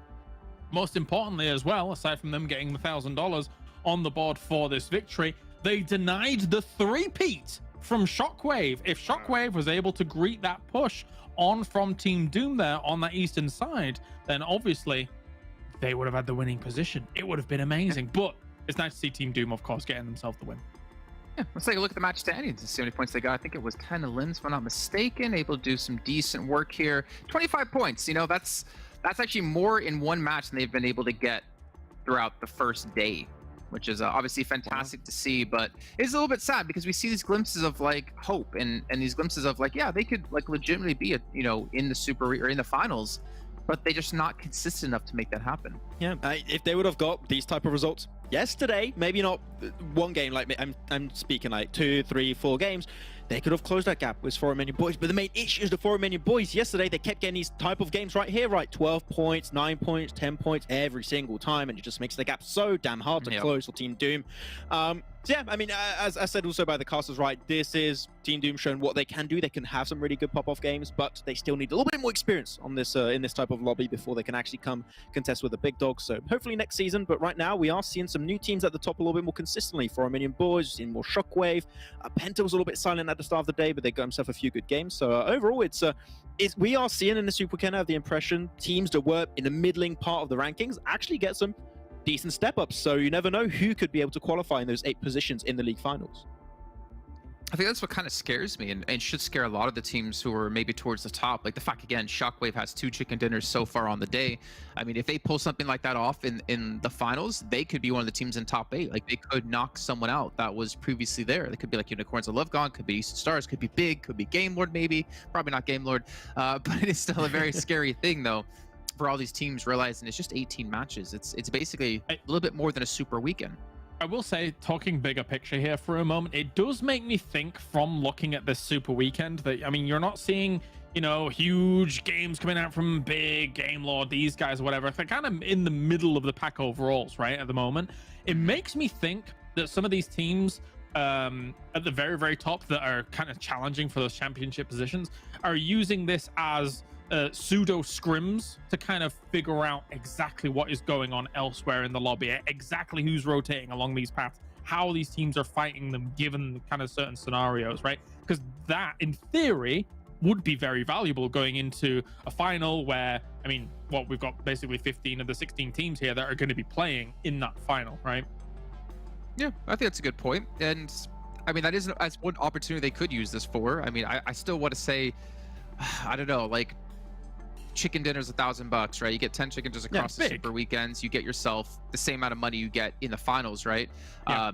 And as long as you're top 8 in the finals, you move on to the next round. You move on to the EU regionals. But I mean, obviously, I think there's different ways to look at it. But I think you're definitely right. Like the teams you normally expect, like Game Lord, going into Super Weekend, they didn't really have any pressure. They were looking for only chicken dinners, and they're just not really performing as well. Yeah, that's exactly what Akashi said. They're like, we just want to get those wins. We just want to get that 1,000 every single time. We want to also use that as also Kalaris said, right, to train potentially a few things here and there to see if that's going to be sticking potentially. I think they did try a few different rotations in these past few games throughout yesterday and today in particular. They're just trying things out before heading into the league finals. So far, even if they're not really performing on that level, I'm not really too scared. Like, it's Game Lord. When they have to perform, chances are they're going to perform. But again, best place to do it, right? Like, it again, if you're doing it in scrims, there's really not that much on the line for the other team. So maybe they can throw some things in. Maybe they can sandbag to a certain degree. Here, there really is things on the line for a lot of these teams, which is $1,000, which is a lot. That is the best place, in theory, if you don't have anything to lose at that moment, apart from the $1,000, the best place to try and actually kind of eke out some little things and tweak things for the final. Let's look at Team Doom, though, really quickly here. Give them a little bit of starlight since they did take home the victory, and take a look at their player stats in this last match. I mean, we don't really get to talk about Doom often. This is their first Super Weekend. They didn't really perform in league play until this last Super Weekend. So it'd be good to actually get to know the boys a little bit better. When we talked about Koa before, we talked about how he wasn't playing yesterday, and we didn't necessarily know why. But we can see he should have been playing yesterday, I guess. He should have been playing all the matches in Super Weekend because you can see he's leading his team. Yeah. I think it was also mentioned, right, Kalas and Jason, I'm not sure if we brought this up yesterday, but Mert was not really playing for the team in the past that much, and he's been like one of the newest additions, if I'm not mistaken, and he's been actually pulling in a few decent numbers. I think throughout all of this Super Weekend, he's pulled out 7 eliminations out of his 8 games, which is actually the most eliminations anyone on the team has got. Otherwise, Zero's got 5 eliminations, Kawhi, which is one of the top players usually, he's got himself 4, Frosty's got himself 3, so I don't know why you use him as a sub. Like, he's doing relatively good. I would have liked to see a little bit more of Mert a little bit earlier. Maybe that would have been enough for them to make it in the top 16, but they brought the trump card too late. It could have been schedules as well, though, right? It could have been people just weren't available. Like, especially when you're playing on weekdays, some people might have some prior commitments that they can't do, and then they show up on the Super Weekends. We've had that happen in the past, but I don't know. Yeah, I think you're definitely right. I think Mert has definitely proven he can be a strong force within the team. Maybe another like heavy lifter that they needed in the roster. Yeah, I completely agree. And alongside a guy like Koa, of course, we had him not playing some of the games, which we were like, you need this guy if you're going to be able to push on forwards. I think here for Team Doom to try and get you into that eventual final, considering they had the backup against the wall. But he comes in, he plays well here. Just a shame, again, they really couldn't turn on earlier. Well, speaking of playing well, we could take a look at Eastern Stars, able to have a decent match themselves, at least as we saw in the match recap of Kapahala. Finally, the Warlord maybe waking up a little bit, and this is the perfect time to do so. 990 damage, just shy of our patented Kalaris sound effects, but still gets 5 eliminations.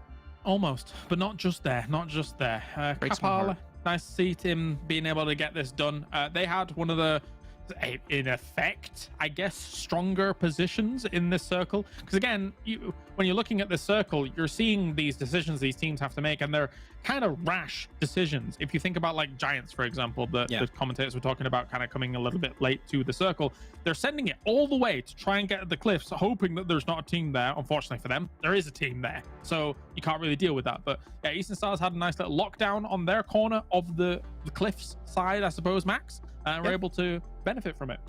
They were very close to the position of which was Doom's position. We talked about that cliff that was very strong, and we were also trying to play that prediction game of where the circle could go, because you had a lot of war team play, right? And you're trying to make a prediction as to where the circle going to go. Can we try and maybe preemptively move into a good position where we know the circle's going to go? Eastern Stars were maybe a little bit slow on that, but they did make up for it in really good ways, right? They went for the push onto Swat 69, clearing out all the positions next to the cliff, and because of that, allowed themselves to push themselves into the top 3. So sure, maybe a little bit slow at the end. They still have that raw power to just power through those fights and get the eliminations right, which is what Eastern Stars are known for.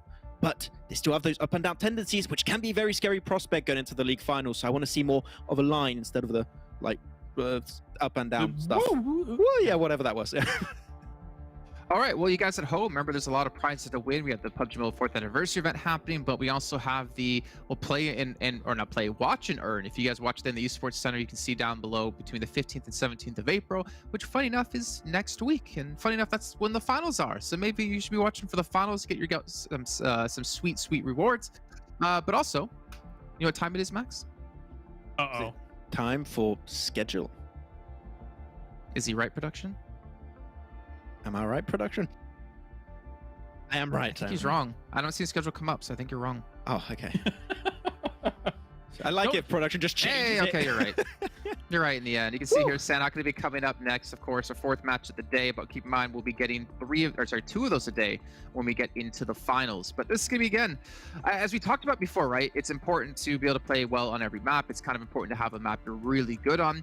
But I feel like the teams that are really well balanced across all 3 maps are going to be the ones to really watch out for, considering you're going to have to play 2 Sanhoks, you're going to have to play 2 Miramars, you're going to have to play maps maybe that's a little bit out of your comfort zone and maybe leans towards the favor of some other teams, like thinking back to the Infinity or thinking back to Enigma Galaxy back in PMGC.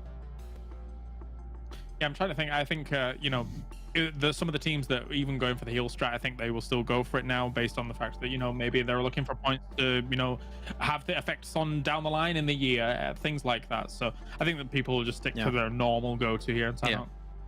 Okay, Max, you can see we have 30 seconds left to go. It is time to go to our commentators, but I want to give you the opportunity to give me your best throw to the casters. Let's see what you got. Okay. Jason, thank you very much for the analysis, but we got to send it right back to the casters for our 4th game of the day. Casters, take it away. I didn't analyze, though. You did. Jason, you can't have it all, mate. You can't make Max do your job and then expect to just be able to do what you like. You've got to figure it out, man. What's going on?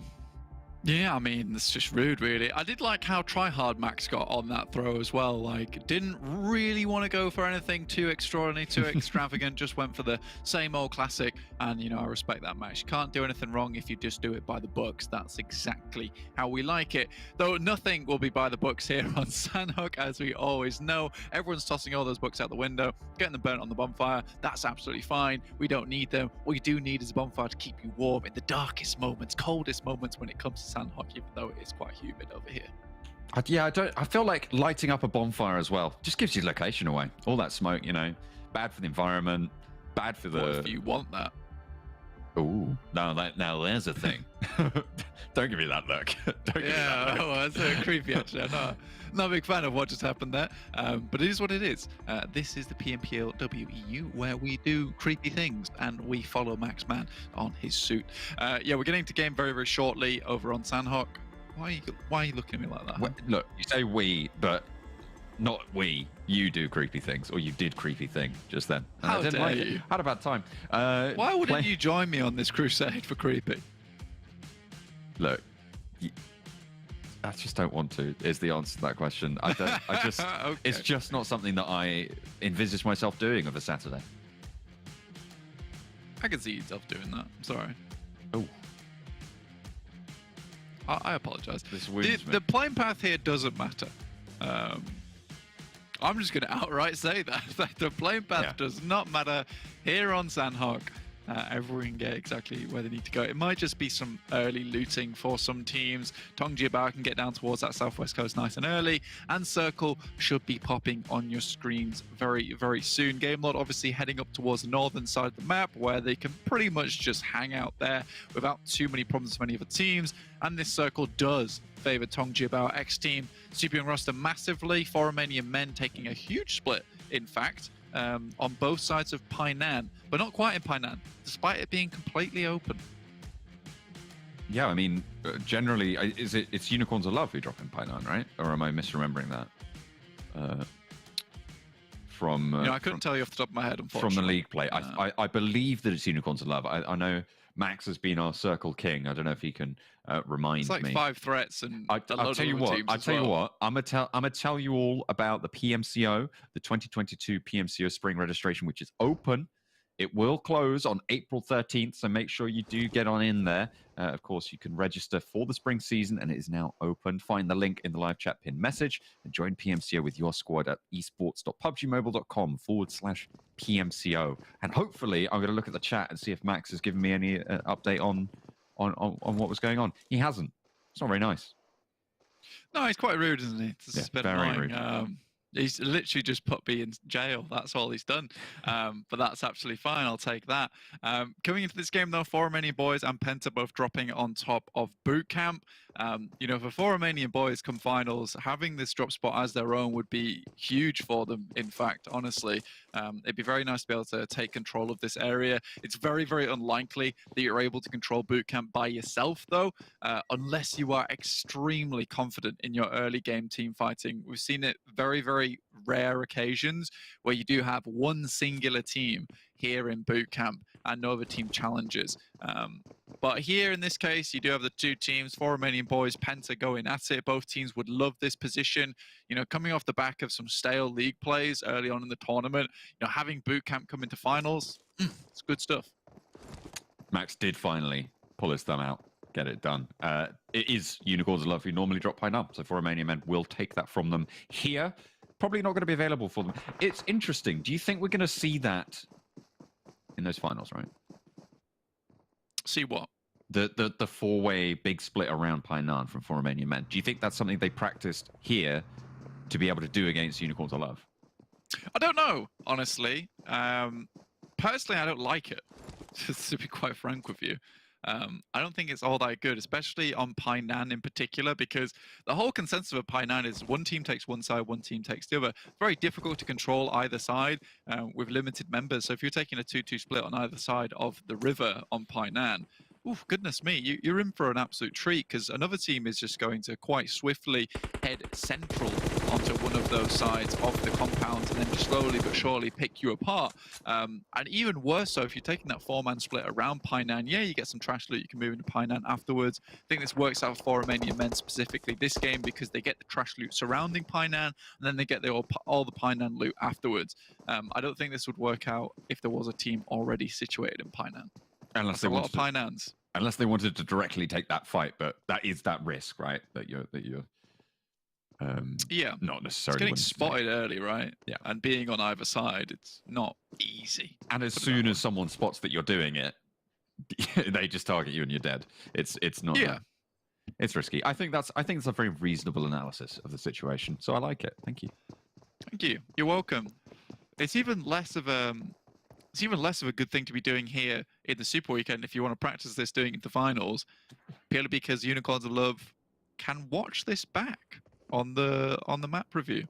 That's right. So it's going to be exposed now, and they'll be aware of it, which makes picking off singular members even easier.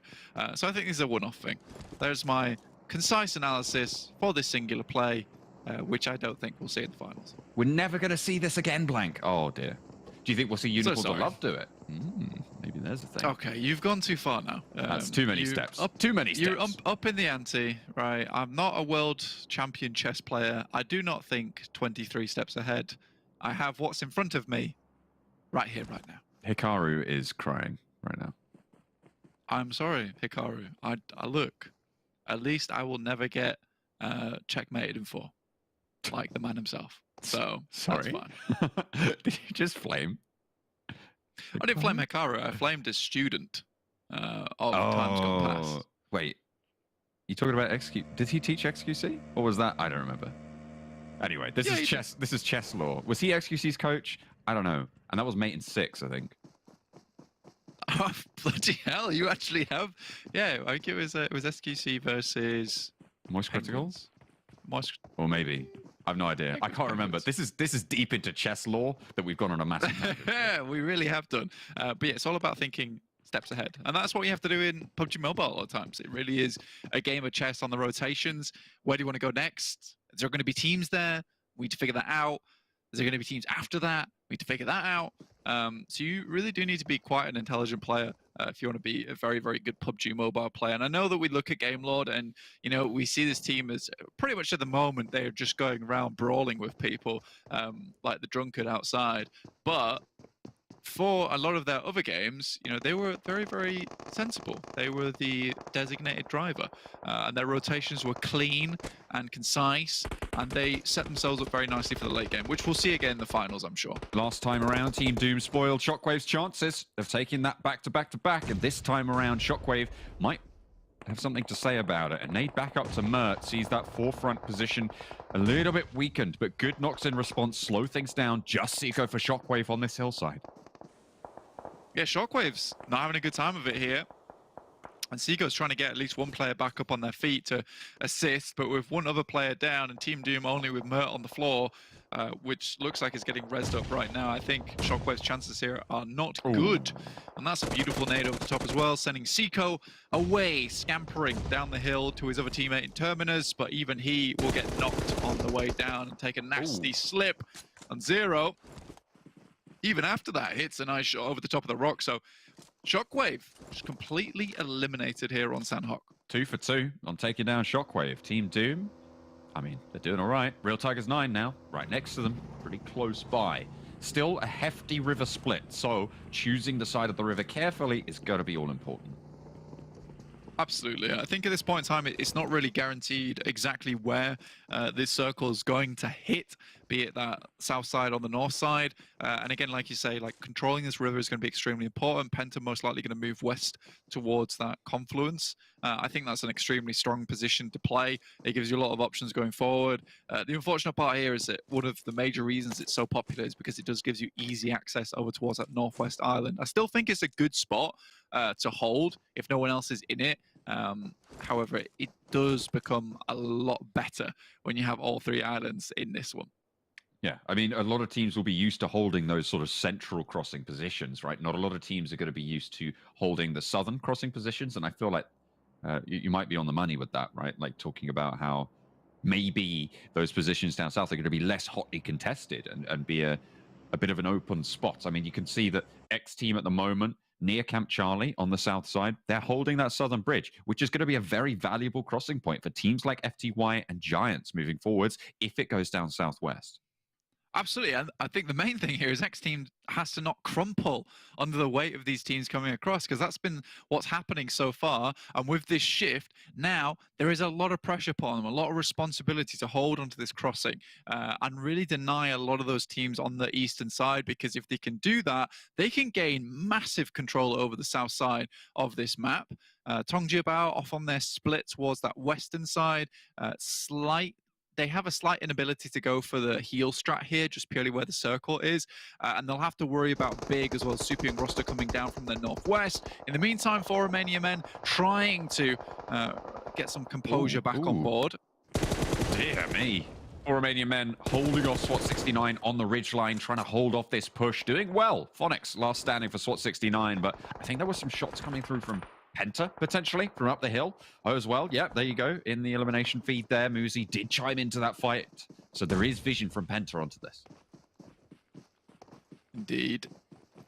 I think PENTA could cause some problems, especially from this northern side, like you said.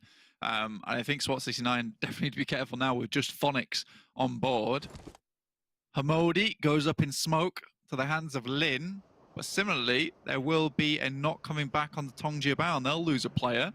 I think at this point in time, it's just so difficult because I do like Tongjibao as a team, and I like the creative things they do, but they are just losing players left, right, and center. And that coordination between teammates, angles to be held between one another, it just feels very limited. And again, it's just that individualistic play style that doesn't really translate very well to PUBG Mobile. No, it doesn't seem to be having that big punch that they're looking for. I've had confirmation from Max that it was Moist Critical versus XQC. Just looping back a little bit, so thank you very much. It seems like Max is our fact checker today. He's going to have to check these facts. Super Young Roster popping shots in response towards TJB, getting that flush onto Langzy, taking out that position. Tam Tam does fall, but it's 2 versus 2 now. It's a 2 versus 2 currently. Super Young Roster trying to keep this one alive for themselves. With Lengex moving into the building with nade in hand. Not sure where he's going to toss this one. Puts the pin back in. Gonna go for a premature explosion on himself. That would be unfortunate. Certainly would be. Not what you want to see. No, not on daytime team. And this is this is the difference between TJB and most other teams. GK First completely split in a 2 versus 2. And I think for GK First, this is a real test for him now, right? Because he has been a loose cannon for Tongjibao. And at this point in time, I just think they need some backup from the boy. GK First just slowly maneuvering around these rocks to get into position. Super Young Roster have absolutely no idea. They're just cemented in this singular compound. In the meantime, you've got teams like Giants, Game Lord up towards the northeast side, holding down Quarry. Mango taking down some more players and Romanian Men who are very much down on their luck. There it goes through the window and bounces off, and it would have been on target as well. Just the wrong timing on the strafe there, and a nade popped out the back. Molotov in there is good. Nade out through the window, or trying to anyway. Don't think it managed to even get out. Now there's a player around the outside. Is he going to be aware of it? Goes for the drop shot, but can't quite find it. GK First came in for the backup. TJB, they're playing together, Blank. It's a miracle they stay alive. Well, I'd say they were playing together in the last second.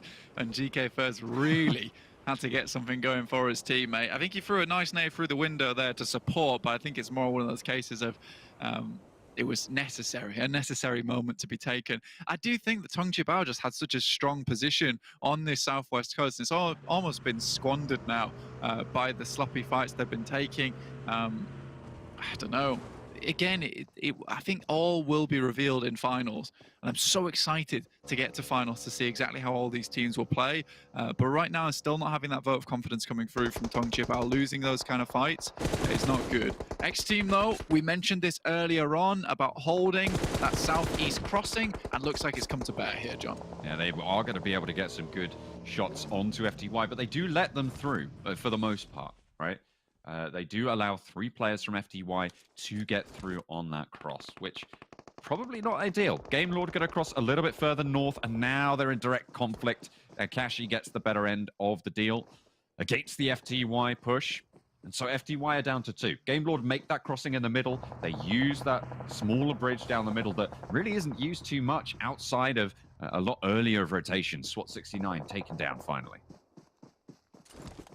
Took a while to get it done, but yeah, eventually it is here.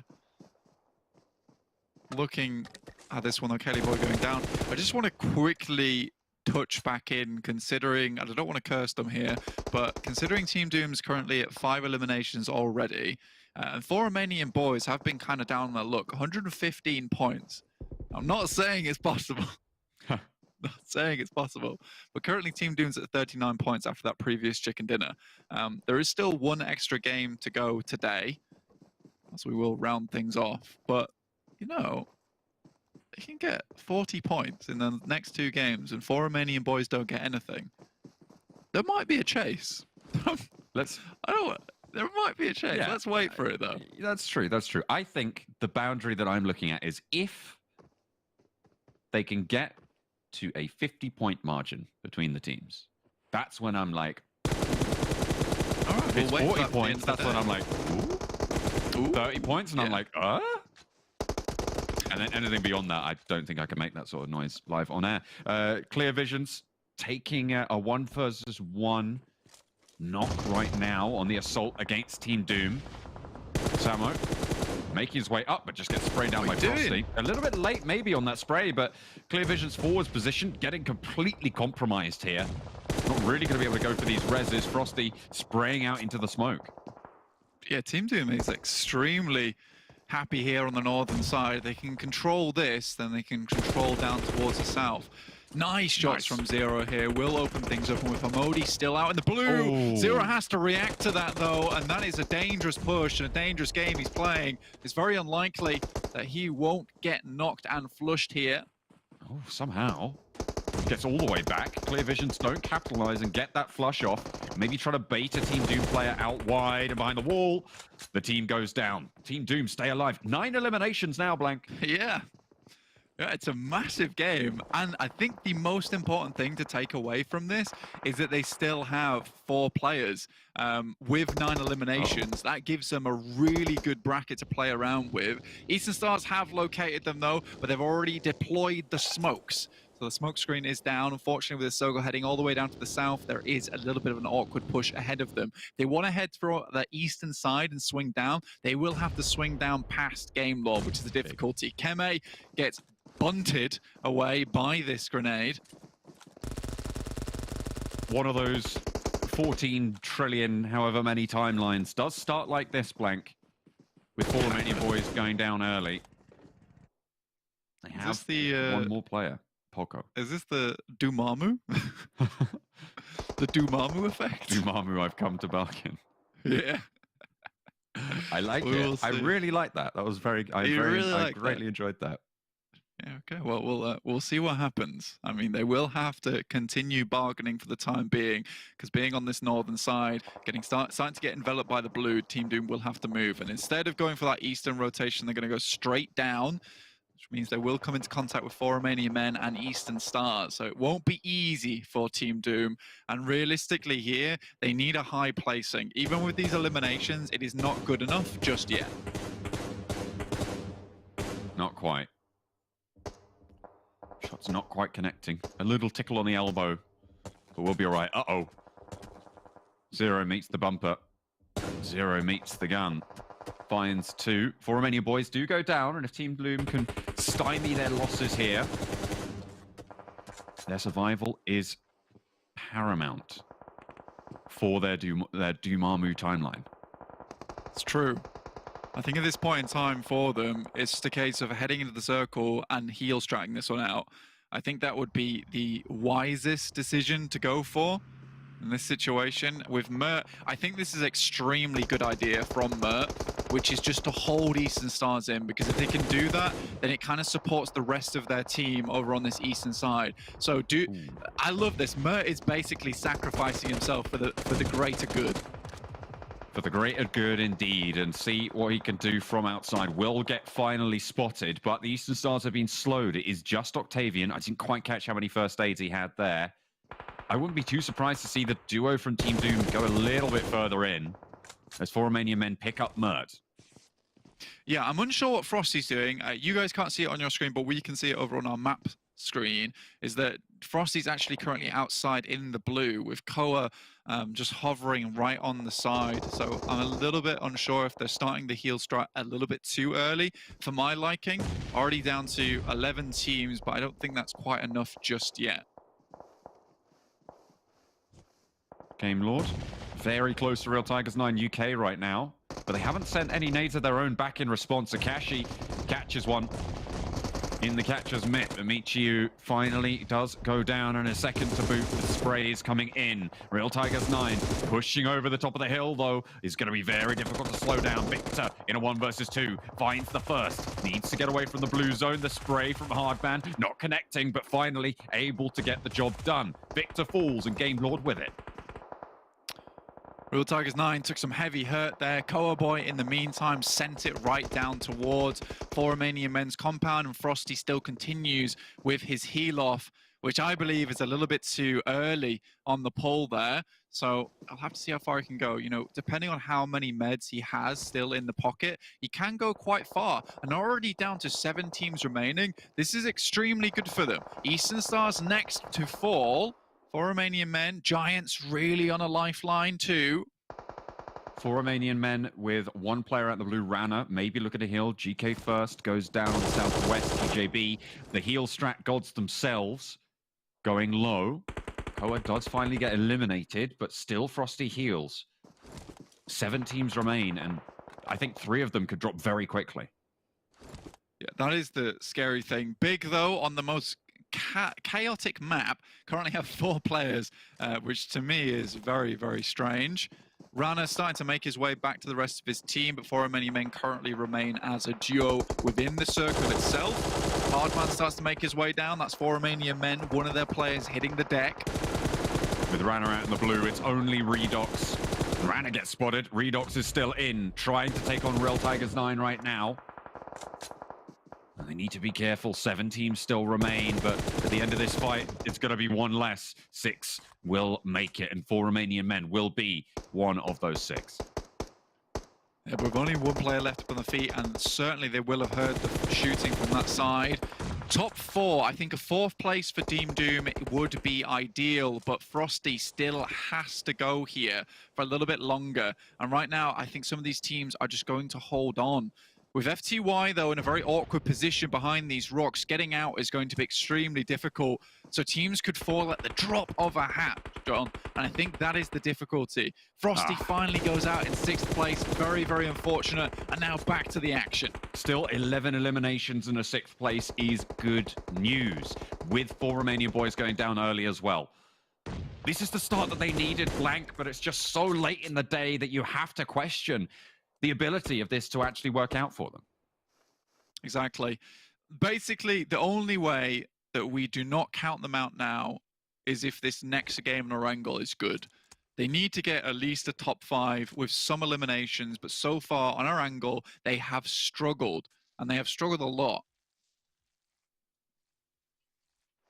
It will not be easy from here on out, but that gap if they can keep playing like this, can be closed. Shinyo shimmying now through the grass. Last player standing. Two players maximum per team. Mazzaro has to get up, hit the deck again. Spotted immediately. Handled. FTY eliminated. By the way, TJB, heel strat. Still going. Still up. Second place.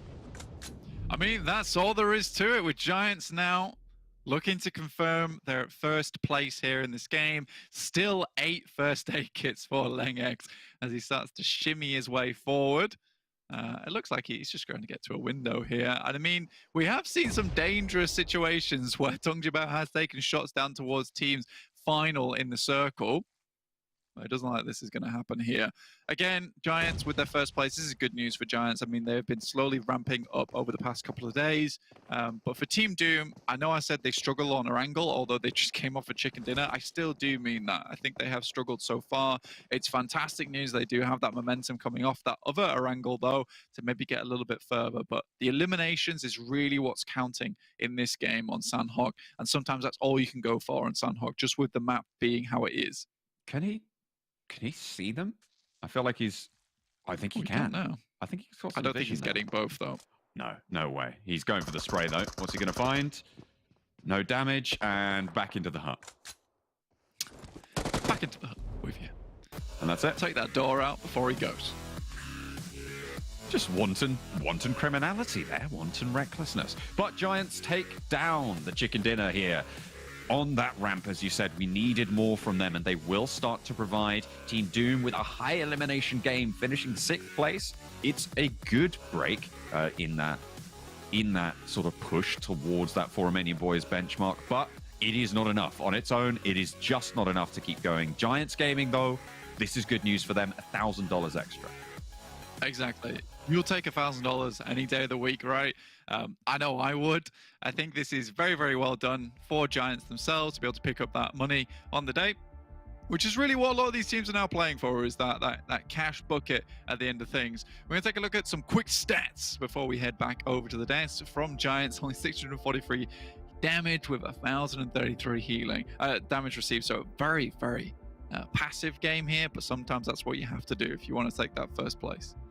I was looking at Team Doom at the start of today as well, and thinking, you know, where are they going to finish? Are they going to beat RESQ? Are they going to beat Vamos? Well, at the moment, I mean, it feels like they're looking to try and beat both of them if they aren't going to get into it, because that's really their only other hurdle to get over. But Giants Gaming, you know, they started this game in 4th place overall, getting 6 elimination chicken dinner. It's good. It's good. Game Lord went down a little bit earlier. Big Worstel in quite late, so maybe not going to be able to bump past that. But they should be happy with this performance. Redox popping the most eliminations. Yeah, I mean, conservatively looking at Doom, they need 70 points over the next 6 games, which is not easy, right? So we'll see what happens. I mean, that also does require for Romanian Boys to get almost a 0-point game every game. But again, Dumamu, he's there, he's waiting, and he's seeing what's happening. For Team Doom, though, honestly, good luck. That's all I can say. Well, Doctor Strange might have peered into their future, but we're going to be peering on over to the desk after this break.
light grips in PUBG Mobile. There are a total of 6 grips in the game, each with its own pros and cons. Let's start with the vertical grip. As the name suggests, it helps you control the recoil of the gun by reducing its upward kick. We have the angled foregrip for you, which reduces the left-right movement whilst shooting. Then again, it won't be of any help to control the vertical recoil. Thus, players who use gyroscopes to control recoil, they receive significant benefits from it. Now, half grip is the one that functions like an all-rounder by reducing both the vertical and horizontal recoil up to an extent. It doesn't equal a vertical or an angled grip combined, but as the name suggests, it brings down the overall recoil by a small factor. Although the half grip may sound perfect, it also comes with the downside of reducing the overall stability of the gun. Light grip, on the other hand, is the counterpart of half grip, which doesn't help with recoil control, but greatly increases the stability of the gun. It means that light grip lets you be more accurate with your shots when you have already mastered recoil control. Thumb grip is one of the most common grips found on the battleground that helps you aim faster when you tap the ADS button. This is best for SMGs and close quarter fights where you need fast reflexes over accuracy.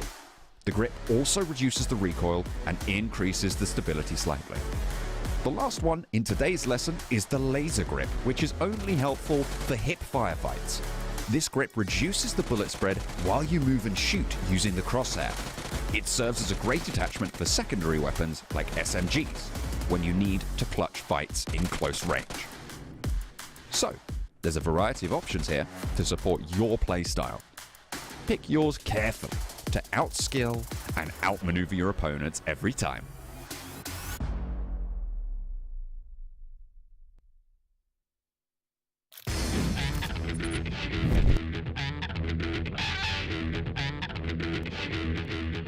Is healing from Superheroes to so Shadowwen, there is a big opportunity for those 3 players to go down straight away and Rorkis stand up tall. We are trying to.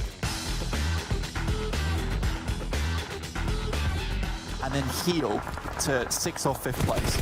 This could be the biggest brain strat ever. To get the pepper in, but can't quite get the spice. Rana falls to the M249 instead of Vodafone Giants. David, Incarnate, Akashi moves forwards. Nano wants the res, makes the final push. Half HP and can't quite get it.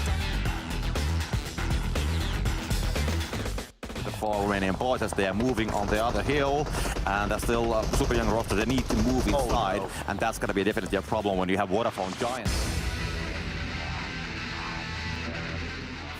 Vodafone Giants along with Ulysses holding on to the cheeky hill, the rock, the only thing in the middle that's holding them back. A 4 Romanian Boys going to send in, but it's a double knock by Nano. The clutch comes in strong. Absolutely beautiful for Vodafone Giants. The Vodafone Giants, they have the advantage from the circle with the performance stack, so definitely they are looking very strong. They are fighting.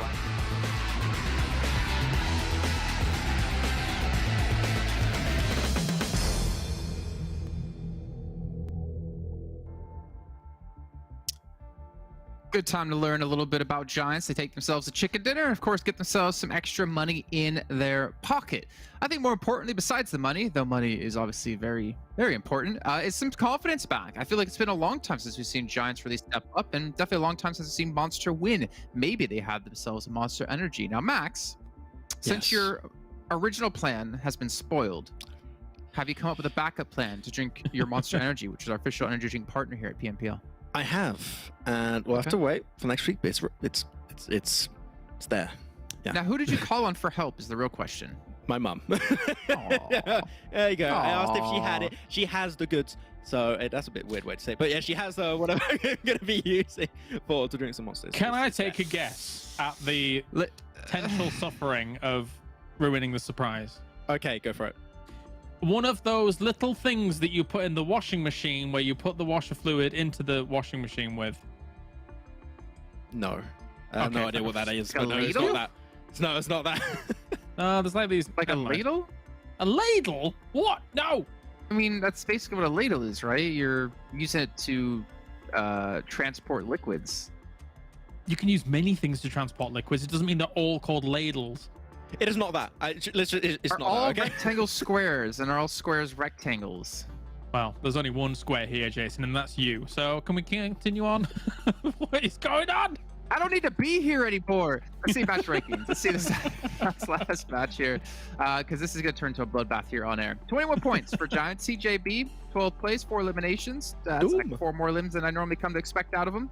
But Doom again, where has this Doom been? It seems like since the pressure's off, they're finally like, all right, let's just play now. I mean, okay. Doom's still probably not going to make it, right? But I'm looking at these last 2 games and I'm like, I mean, hey. No, that's why all I can really muster up for Team Doom right now is that Romanian Boys not been getting some good results. Maybe just a very slim one. If they get another banger game to close off today and Romanian Boys do not perform, you never know what's going to happen. That's what I'm saying, right? It makes me think of that one scene in Infinity War. It's like that you got that one chance out of all the timelines where it could happen for Team Doom, but it still seems extremely unlikely. But it's cool, and you mentioned it, Kalaris, actually during that game. It's good to see this team has not lost hope. It seems they're still going for it. They're aiming for these big games, and it's great to see. No, the fire's still there for Team Doom, and not just on their logo. They actually do have, opportunities here to be able to strike out for chicken dinners. As you say, a very far chance of being able to qualify on through into that final. But $1,000 is $1,000, and this could have quite easily, had it not constantly like shifted south away from them, been an opportunity where they could have converted something like that. So, but yeah, 15 points, very commendable. But I mean, again, when we take a look at overalls a little bit later, we can see it's still a long gap between them and Romanian Boys. Looking on the list again, Game Lord, it seems like when the pressure's off and they're just going for wins, they just can't seem to grab them. They've definitely fallen. I think their steam has slowed down quite a bit since we saw them in the first 2 weeks, to be completely honest. But I mean, they're still a very, very strong team. I just hope for their sake, this isn't the game that we're going to see in the finals, because if this is, they might not make top 8. When you look at how this team dropped for Romanian Boys in this game, they dropped boot camp and it was PENTA there. I think that is a team that is just doesn't really care. They're like, yeah, we qualified, we're good, right? And that's when there's that lingering threat in the background of Team Doom that can come in slashing for Romanian Boys. So I would say for Romanian Boys, still try and get a few placement points, a few eliminations here and there throughout the next remaining game, and you'll be 100% good. Okay. Well, you know what? Let's maybe pull these match rankings down. Maybe we have a chance to get into overalls really quickly, just to get an update of like what all is happening around, see if we had any real movement happen. Unicorns of Love, they've already fallen down to, originally it was 4th place. They're down to 7th place now. But again, no threat to them. However, the lead that Game Lord had of over 100 points has fallen to sub 100. Kind of surprising. I thought maybe they would just keep their foot on the pedal constantly here, but not too much concern. I think regardless, going into the finals, a little bit of a fall from Clear Vision, I suppose. FTY been having a bit of a decent day, likewise alongside Giants Gaming. So that's some 9 points coming in from them. I'm actually surprised Giants have been able to climb up in 4th position. They had a really good Super Weekend, so props to them, able to get back in the position I think we potentially expected at the start of this event. Yeah, well, we can see here on the 3rd page, I think that's what's the interesting part, right, of where Team Doom is. You can see 54 points, but they still have to get up to 116, so it's a lot to ask for. Realistically, not going to be happening here, but would love to see it. You know what, I would love to see a comeback. I don't think it's going to happen, in all honesty, but that would be like a hell of a comeback story. Yeah, the only way I see any comeback happening, obviously they'd have to have an amazing tomorrow, but it has to be also an amazing game coming up now, right? I think they're 62 points behind now at this point. If Eastern Stars has a little bit of a we'll see. All right, well, let's head over to our commentators. Thank you so much, Maxman, my analysis, and Kalaris, my other analysis. Let's head to our commentators now.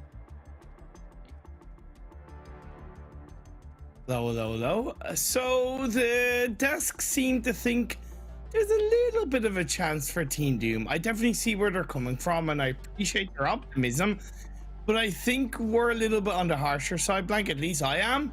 I appreciate they're trying, but I just don't think it's there.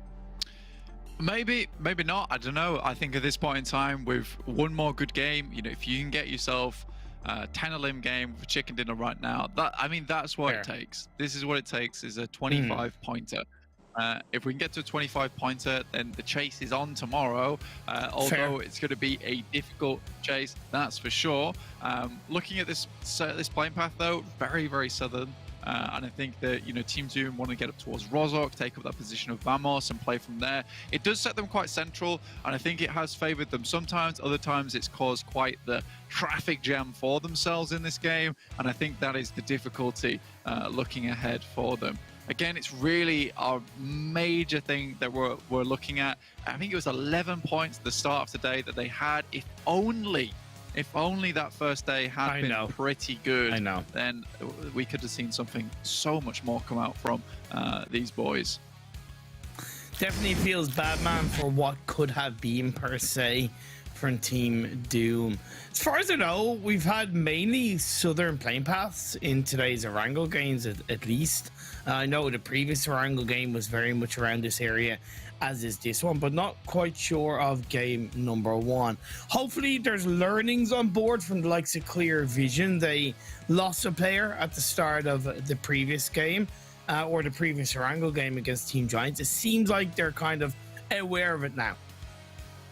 Yeah, and I think that was like a big factor, actually. I know it sounds surprising of how Team Doom were able to do so well in that match, because typically that rotation for them does get crossed off by Clear Vision a fair few times. So Clear Vision down to 3 players, it does mean that Team Dooms has a much easier time to get into this.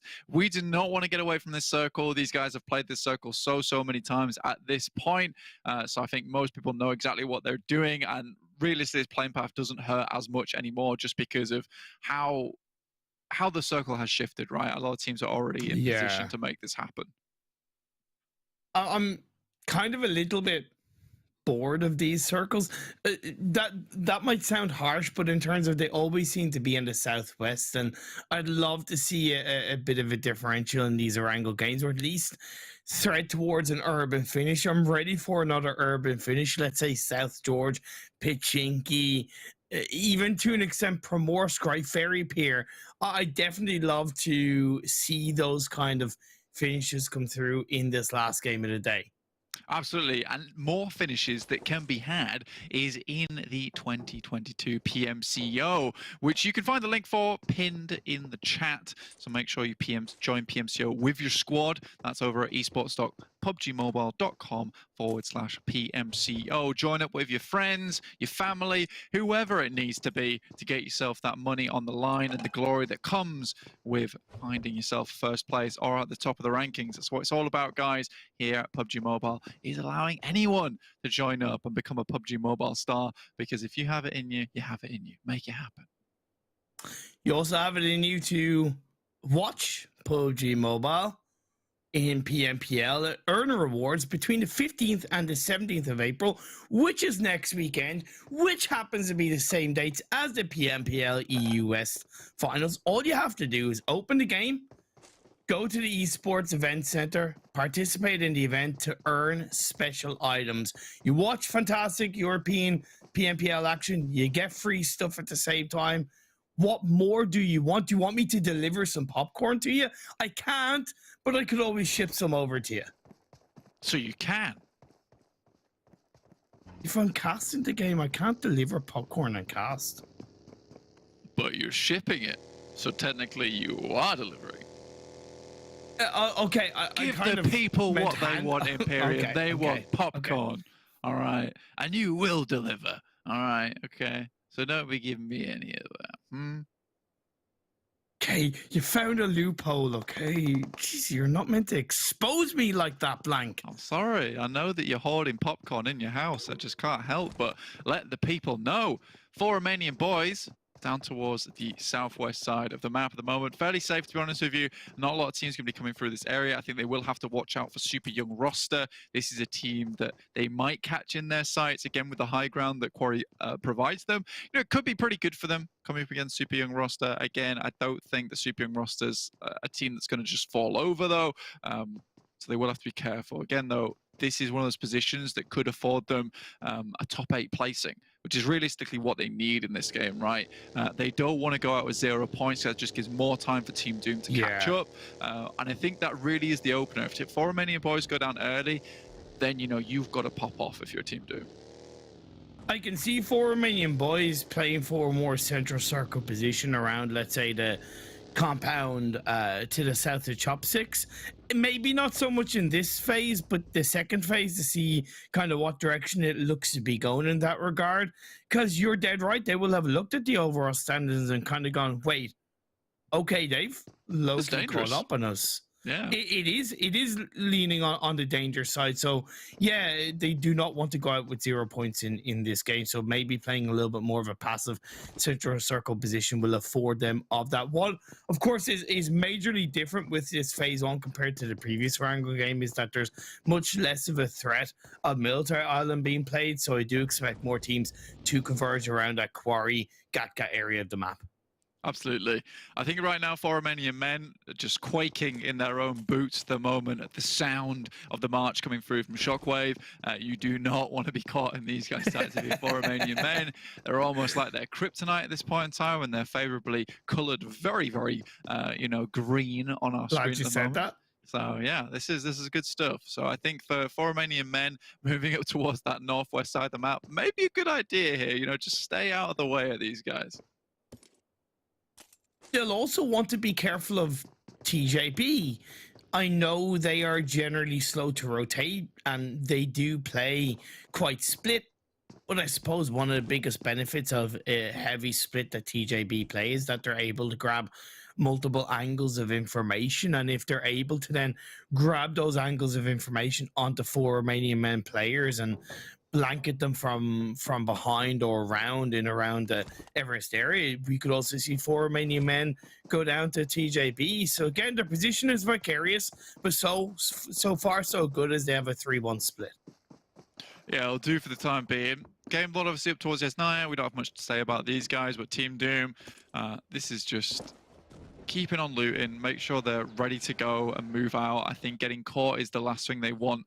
Here, I think for Team Doom, you're playing on Sanhok. They're in a very good position in the compound. I think when they're playing on the defense, they tend to be very, very good with it, with that spiked bulwark in front of them. So that's what they need to get going with. And we'll see if they can do it this game, because Clear Vision, obviously off to their eastern side, they're not typically all the way in the circle just yet towards that center.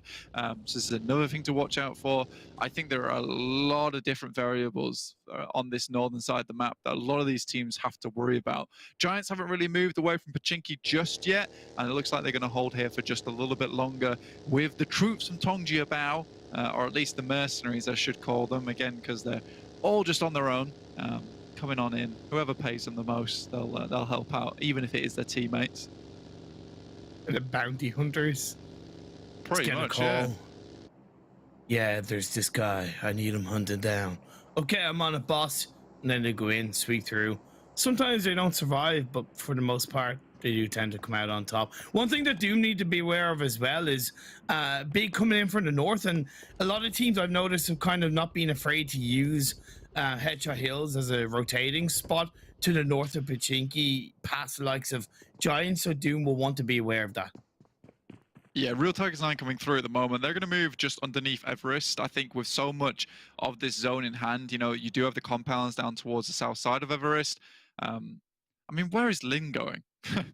that does confuse me. I think they're all just living in their own world at this point in time, and fair play to them. That's what they want to do. That's what they want to do. 4 Romanian Men send a scout out to the bottom side of Everest on that western edge. They can just listen out for action there, and it also gives them a nice slingshot post to head towards. Should it head up this way, which it does, which is very, very nice. But now Team Doom have to be careful because they're on Ruin side.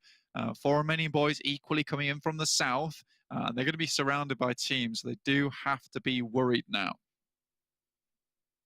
But I also think there's a safety in the area that they're in, because as of right now with this phase 2, they are part of the circle. Isn't really a focus for a lot of teams, right? They're going to be heading towards Gatka, possibly Everest, north of Everest, in around the school area, right? So I do think there's a lot of potential for Doom to lock down and prepare against the likes of Big a little bit more heavily. Yeah, potentially. They haven't moved an inch, though, from Ruin, so they're keeping it very, very close to the chest. On the other hand, this massive migration from a lot of teams. Shockwave did move up towards 4 Romanian Boys' position, but thought better of it, and have moved back down towards FTY, who are just the western side of Pachinki. Again, this is a difficult area to play because the central part is so covered with fields, which is just open ground. Cowboy, though, does find Beast on the There you rotate. go. This could be huge for them. They are crashing in, so there's no full security of the fight coming out on top between Doom and Big for the side of Doom. We know what Big are able to do individually, whether it's Mihi, whether it's Mizara, whether it's Swave, and Swave and Mizara are gonna full send it up. Mert is in the front line. Frosty is prone down, but you gotta get on moving. You gotta take action. The push is coming through. Gonna try and bait it in. Frosty takes a lot of damage. Swave's on the other end, but the two-man push. Frosty gets caught out. Doom, you gotta be able to respond. You know it's Big. You know they're going to make you pay. Luckily, though, Cowboy has absolutely had a cracker of a start over on this side, getting one knock and then finding Mickey as well. Yes, Frosty is on bended knee, but this is really, really important now. But you can never count out single players from Big at all. Cowboy goes down to Robs, unfortunately, and now just down to 3 players here. Zero's taking shots too, and Game Lord looks like they're here to ruin the days of Team Doom. And you know, once Game Lord finds a couple of shots, finds a knock, they're happy to just full send it. Like a chef's special in a restaurant, this is a Game Lord special, and they're chomping at the bit to get involved in third party, this fight between Doom and Big. I definitely understand why Doom got caught off guard, because you don't normally expect a team to get involved in this area of the map. Like I said, it's less of a focus, but Game Lord swinging in from Yasnaya, they found the opportunity, and they're going to grab it. I think for Team Doom at the moment, you need to cut your losses. I think with this kind of fight going off, you have 2 eliminations. There's shots coming in from the side. You just need to leave this area. I think they've stuck around for too long. Even if they sent it north into the river, that would be the smart thing to do here. But they are just going to get crunched, and they have to now rely on Big taking the heavy hit for them. But with Robs on this off angle, it's going to be incredibly difficult. Nades come through. Frosty's down again. And Team Doom might just be the first team to go out in our lobby. That would spell trouble, but it would also spell SUCCESS for Romanian Boys and give them a lot of safety coming into day 3 of this 3rd super weekend. Big still up as a duo, and they're going to disengage in the right way. Mertz swims it into the water, but Game Lord, they're fishing. They're going to try and read out the bait to catch out Doom. He's going to be taking damage if he stays in the water too long, at least deep down. The lung capacity is going to get to maximum, and he will tickle down, but Game Lord look to disengage. Yeah, even so, he's going to have to crest the beaches alongside with Big. I feel bad for them, you know, 2 eliminations. So do I. I think at this point in time, you're looking for an 8th place finish, but with 16 teams still in lobby and 13 minutes in, it's very unlikely. The circle keeps shifting away from them. And what an unfortunate start. And honestly, the person I feel the most sorry for there is Cowboy, who had such an unbelievable kickoff to that fight versus Big, and then subsequently taking down Mickey all on his own. It's just rough. It is really rough. And to be fair, I was kind of harsh on Doom because I didn't realize what Koa had done on his own. And the second I passed it over to you and you pointed out, I was like, oh, damn, Doom, we're actually doing something in that area. So, yeah, definitely feel sorry for them. But this game goes on, and 4 Romanian Boys in the center of the circle. Like I said, I thought that was going to be their aim of this game, is just to go into the center around phase 2. And because phase 3 centered, it's benefited them once again. XTEAM taking a huge amount of punishment over on this side. Game Lord is refusing to leave this northeastern edge as well. They're actually ruining the chance of Team Doom, and this is part of the game. This is part of the game, but to me, Game Lord, you've gone down in my eyes. I'm sorry, but this is cruelty. Ooh. When you're on top of the mountain, you don't need to be dishing out this kind of cruelty, you know, man.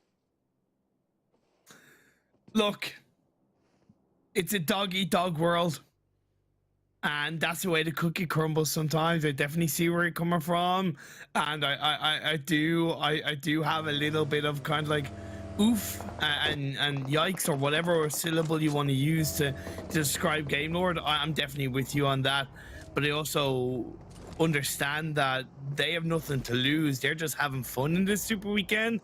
and that is something that can either go for Doom or it can go against Doom, and this time around it's gone against them. Yeah, and I think for Game Lord, it's actually very beneficial for them to take fights with Big, and that's that typical rotational path. As the final player from Team Doom goes down, they will be hitting out in 16th place with just the 2 points from eliminations. For Romanian Boys still in the game though, and at this point in time, you know, the best timeline for Team Doom would be for Romanian Boys to go out right now, and it needs to be right now. They can't get any more points on the card. They can't get any eliminations. They need to reset for tomorrow, and even then, it is a massive scoring performance they need to put up. It needs to be at least 2 chicken dinners with some heavy hitter games after that, which is just looking very unlikely. But it's something that I'm excited to follow anyway, and it really is somewhat sad that it rides on the curtails of Romanian Boys doing terribly, even though, you know, we've got to say that it's wonderful performance from them to actually make it this far, but again, we need to see more from them.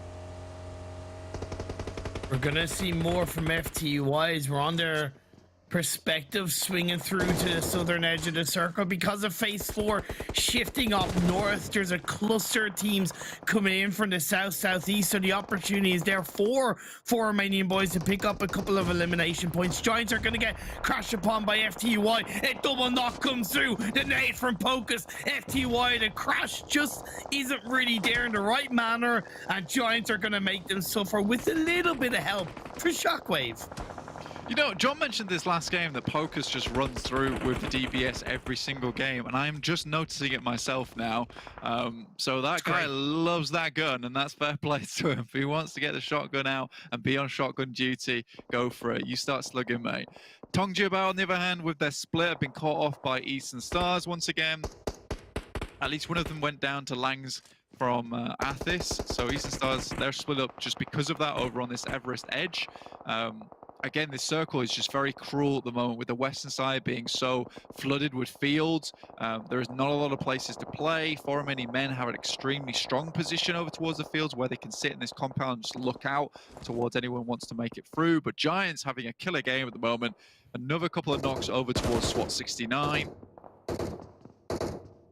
Yeah, and to be fair, this circle shift was frustrating for the teams who ended up being outside the circle, because there's only really 3 to 4 strong points of this phase that you're able to use to your advantage, and they've already been taken. XTEAM, Romanian Boys, Giants, Romanian Men, and Clear Vision. Eastern Stars have been able to get past, albeit losing a player, TJB, to make it into one of the other solid couple of buildings that hard cover inside phase 4.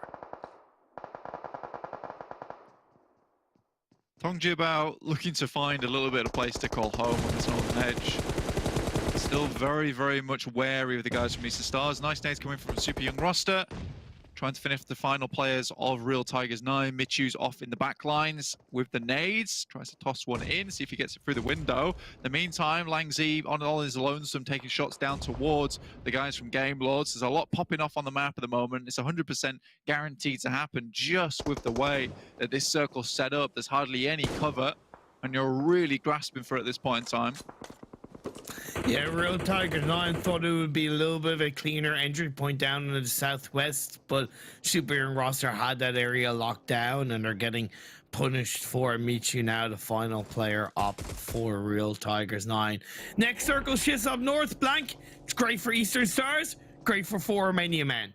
Yeah, Romanian Men can really leverage this position now. It's a great spot to be in for them. They can be on the swivel and start taking some shots at the automatic turret that they were destined to be with all players in this singular location. Romanian Boys right on this southeast edge. So maybe there is still hope for Team Doom. Perhaps there's hope for even Romanian Boys in this game, but they will have to be really, really careful and choose their spots to engage and inject into this final circle, because there's a lot of teams ahead of them, and all with fairly decent spots, and they're the decent spots they're taking up in the circle.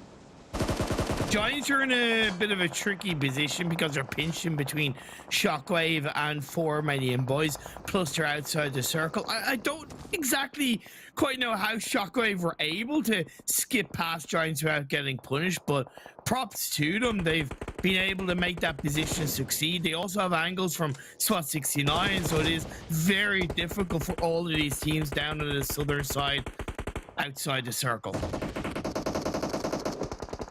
Things aren't easy. Shockwave need to hold on, because if they can hold on this position, getting into the circle, find a place for the vehicles to post up, and then just pray to God the circle comes back your way. But still, it's a case of winning this fight out, and at the moment, Shockwave is just falling off at the moment. For Romanian Boys, though, just get instantly wiped with one elimination. Now, that is the best news that Team Doom could have hoped for. It's a full reset on this game. Unfortunately, the amount of points they gained is not much. It's a +1 on the cards for them. Not much, but at least it's something.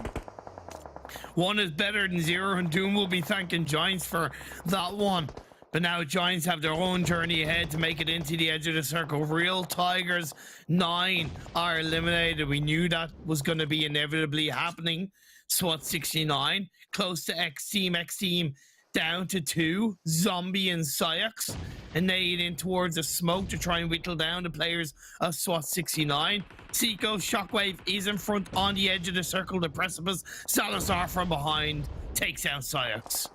It's just nades back and forth here, and realistically, a lot of these teams are in nade range. Phonics is doing some fancy footwork here and actually does manage to survive because of it, but eventually will go down afterwards. I mean, it was surprising that he lived that long in the first place. Giants now moving in with Salazar right on the edge of the circle. Takes down PNL, but he's just a little bit too late to the circle and will fall there right now. Now, Giants really need to step it up and start taking down a couple more players from SWAT 69, get them out of the lobby before they can regroup and reassess.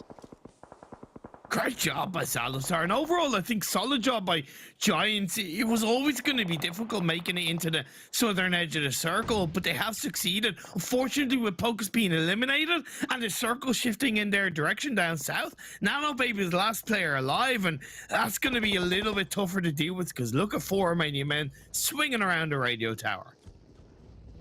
Yeah, super young roster though with 4 players. It's good news, but this circle shift down towards the southwest side with Game Lord still in this one. Don't have many players to play around with, but Eastern Stars still in this, looking to chase for that #1 spot in the lobby.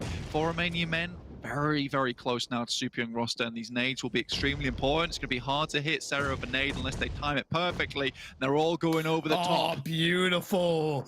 It's going to be a trade either way as Sarah gets knocked. Sorry, super young roster did not get a player knock, but now they do. Followed by a second, followed by a third. Ali is the last player up, and despite Sarah going down, 4 Romanian Men have held their ground. The structure is there, and super young roster had players around each other, but it just was too hot to handle against the Romanian might of 4 Romanian Men. That's a lovely nade. Unfortunately, dips a little bit too far.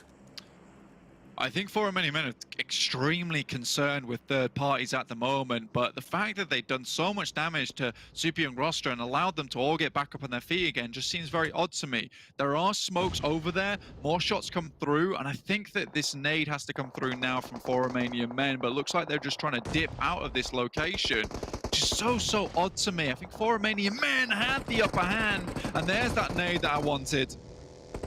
Yeah, I think because of the threat of a third party, they wanted to allow the blue zone to huddle super young roster together. Why is it always Ali that seems to be clutching up for this side? Such an individually talented player. Gets a knock onto Sarah. 4 Romanian Men, however, will be in front of them as 2 remaining players. As the next phase is soon to pop up, phase number 7. 7 teams left. Super young roster, hold on tight to this game, but just Ali remaining, and that will be the end of it for him. 4 Romanian Men, though, a beautiful nade from earlier, will continue trucking, but the smokes will be ever so important for them. Nano's still in this game from Giants, though. Yeah. Yeah, he's not giving up just yet. And Game Lord off in the distance with just Robs remaining now. SWAT 69 are able to restabilize on this east side of the map after taking heavy hits from Salazar before he did take a tumble. I think what's helped Nano Baby is the fact that 4 Romanian Men not only lost 2 players, but spent a lot of time dealing with super young roster, so they weren't able to send a more controlling spread as Nano's going to cook up a nade. Will that connect on the Redux? Not quite. Gets him down to about 20 health. Now it's just this game where everyone is just going to play it slow. There's no reason to give away your position here. PNL does look over towards Penta's spot, but I don't think this is well advised, especially with the amount of players that SWAT69 currently have up. Circle head's very central, but away from a lot of teams. At this point in time, you need those vehicles. Anyone without them is going to have a tough time of it. But even so, getting those vehicles through is going to be dangerous. They're going to be shot out almost immediately with the amount of players still in this lobby. Rob's from Game Lord still alive, and he comes in to take down SWAT69. SWAT69 will have a little bit of PTSD off the back of that one, because Game Lord strike again. However, it's Penta with the majority of the players up. Redox gets knocked. That's them whittled down to just a solo. Nano, baby, for Giants. Already up to 10 elimination points coming into these final moments. Finds one more. Seiko to the right of him. Rana to the left of him. And Penta just waiting to strike to grab the chicken dinner. Yeah, they have a fair few players remaining with 3 in the rundown from Dwash there will be good. Penta's looking to move it up with those vehicles. It's perfect. Sheik off in the distance takes a heavy hit here. And Nano really at this point in time is looking for second. He'd be happy with that. Muzi goes down. Nano baby goes down. Rana is left on his own in a 1v3. Barrage of nades. Bullets come through. The control is there for Penta, but I think Rana has a little bit of a hay bale and the low ground dipping cover that he can technically do something with. If Penta are a little bit lackadaisical, Rana could make him strike, but Dewas, he wants to do the same like he did to Robs, like Shockwave did to Big at the first game of the day, and indeed that's what happens. Penta with the chicken dinner. That's a pretty casual win there from Penta. Nicely done, I suppose. With 7 eliminations to finish that game off, it's good. But I think the main takeaway is that both Romanian Boys and Team Doom reset themselves on this one. Coming in tomorrow, it's going to be a long slog for Team Doom. And we'll just have to wait and see, because they really stepped up towards the end of the day with that winner with chicken dinner on Erangel. But it is Penta to pick up this final one and $1,000 in the back pocket. So very well done to them. With only 442 damage received, I think the location they've taken, they just stuck out of a lot of those fights, and that's fine. Sometimes that's what you got to do to pick up those chicken dinners, is be patient with it. I'm very happy that they played the intelligent decision of going directly on the western side, and I think it begs the question why more teams didn't think about doing that, right? We saw a little bit from Super Young roster, but not as much of a direct look to control that west compared to Penta. Salazar stood out massively with 6 elimination points and 1100 damage. A big game from Salazar. I mean, he was quick on the flick with the gun, honestly, and he had the pick of the litter when it came to that last game. He was really all over the place with those bullets, and honestly, some of those transfers were very, very tasty. I think it's been a while since we've seen Salazar really step up massively, but he does strike me as like this young gun on the team who is really doing some massive work for him. 110%. Penta closed out the final game of the day, but still, indeed, the stories to be told. Will Doom, off the back of a couple of very strong results, be able to put just that little bit more pressure on the 4 Romanian Boys in the final day of Super Weekend number 3? You'll have to wait and see. Let's head to the highlights and then back to the desk.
I don't know what it is about Penta, but they just seem to turn up just in random sprints. And I mean, last week they were like the third highest scoring team this Super Weekend.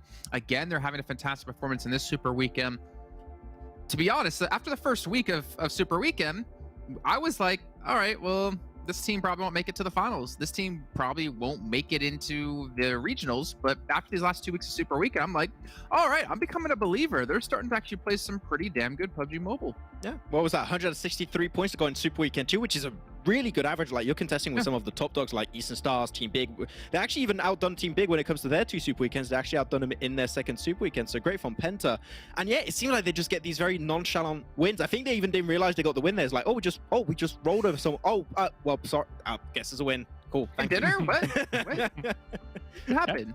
Let's take a look at the match standings really quickly while you go into this, Kalaris. I mean, this team, I don't know, I wouldn't say championship caliber team, but they are proving to really show their worth here in PMPL and to like show everyone out that they deserve to be here. They're capable, definitely so. I mean, yesterday, as I say, 57 points, got themselves 2 third places as well as a second place with those 13 eliminations, and now rolling into this one. As you say, I think even rolling in is a fair kind of assessment of how they do it here, Max. Like, there's 7 eliminations coming in. They're coming towards these final circles from this kind of west flank, as the other teams are kind of battling things out. And yeah, Penta shows up as like, we can clean up, and exactly. We'll gladly have it. Yeah, I mean, Mani and Mozen are still the 2 players that we're seeing the most of when it comes to getting those big banger games, right? Those big performances. And it's mostly down to those 2 players. I still hope that there's a world where we can see a little bit more from the rest of the squad, maybe be a little bit explosive, but I'm still happy with how the dynamic of the team is working so far. But as you mentioned, Jason, right, it's weird how they sometimes get those weird spikes of good games of consistency almost, and then they just go back down into hiding and they get themselves a few bad games or a few bad days in a row, and then they come back up. It's up and down. If we see them on the A game in the league finals, top 8 is definitely a huge thing that could happen for them, I would say. I think when you look at them, I think they're still playing for a placement. I think when we watch them, even though they're very capable fraggers, I think they are still playing for a placement. They have a very good knack of being able to avoid, I think, the theater of conflict for quite a while in the mid game, and then come the end, now that they're capable fraggers and in a great position to do so, they can clean up. So they're going against what we usually like, which is kind of that eliminations first and placement second kind of thing, Jason. Yeah, and I mean, I love this though. Like, I love the fact that we have some teams who have been around for the entirety of last year. They weren't necessarily impressive. They didn't really make it through into the next stages of events.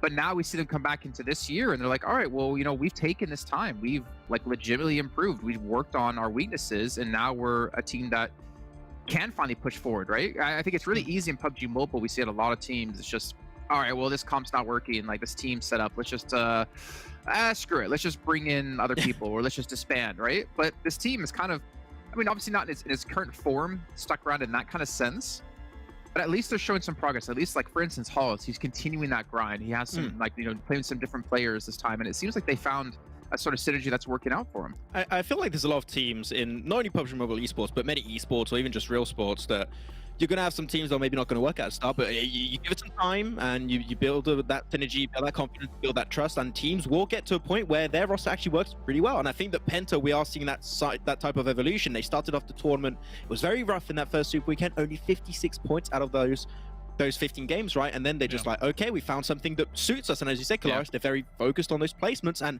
if it works for them, if it's enough to go to the next stage, I can't argue with that. That's perfect. Keep going, guys. But if they can also get maybe a little bit more eliminations, that would be the next big step up from them that could allow them to go way further in this event. Okay, well, let's take a look at our overalls then and see actually where our teams currently stand at the end of our second day, our penultimate day of Super Weekend. Game Lord, the lead. I mean, it's still just bouncing back and forth between 100 points, but we can see Big here in third place. We can see Giants in third as well. In fourth. To be also fair, talking about Penta, with Halls, but I mean, Giants as well. This is a team that's probably the pinnacle of what I was just saying. The perfect example of, like, they've played year in, year out. They were at a higher echelon of playing PUBG Mobile competitively, like doing some like PUBG Mobile Star Challenge, stuff like that. But they've never really been consistent, at least in my eyes, of being what are the teams deserving to be the best in Europe? And I feel like this event is where they've been able to step up. It was definitely one of our main concerns, especially at the end of 2021, I think, when we were watching kind of that season play out. But yeah, the fact that they get themselves 4th place, 3 chicken dinners on the board with that, with plenty of eliminations to boot as well. I think, yeah, they're kind of dispelling that quite heavily, I would say, in this tournament in particular. Yeah. So we'll see what happens. Well, the thing is, when some teams rise, like Giants, like Penta, some teams have to fall. TJB, maybe not the team in general, but GK First to me has just not been that powerhouse of a player like he was last year. To be fair, not only him, like you look at Alicio, he's not been that powerhouse, though maybe it's because Icy's the new star of the team. But this isn't a team that I think anyone's really afraid of in the lobby at the moment. Yeah. At least they didn't strike the same fear in people like they did before. What I have the impression is going on with TJB currently is we still see those good moments. Even today, we saw TJB get what I think it was a 1v3 on the first game. There was like, he was popping off in good ways, but I have the impression the setup compared to previous seasons around GK First as like this star player is just not happening in the same way. And I have the impression because of that, the setup is not similar and he cannot find as much success in the games, right? I think he's still as good in past seasons. Maybe there's a little bit up and down. It's hard to remain consistent throughout a year, of course, but I think that the whole team dynamic having changed so much, it's hard for him to perform on the same level he did in the past as Panda or even Unicorns of Love. So yeah, it's just something to keep in mind. But I would have to agree, Jason, that if you look on an individual level and his stats in particular compared to past seasons, it does seem like he is a shadow of his former self, and it's a little bit unfortunate to see. It's unfortunate, but I have hopes maybe getting into the finals, that's where they're really going to turn things on and make me shut my mouth. I'd be happy to shut my mouth if that happens, because I loved the team last year. You just want me to be mean to you, Max. It's like, you know. Hey, okay, so one time, okay, I was mean there, because the one to round that out, though, it's not allowed. It makes you think like what XT years and Kato from back at the start of 2021. Like, it makes you think about like exactly what their role was in Panda back then, right? And it's like, okay, yeah, maybe they were the enablers, but maybe everything works so well in tandem with one another. Makes you think. Yeah.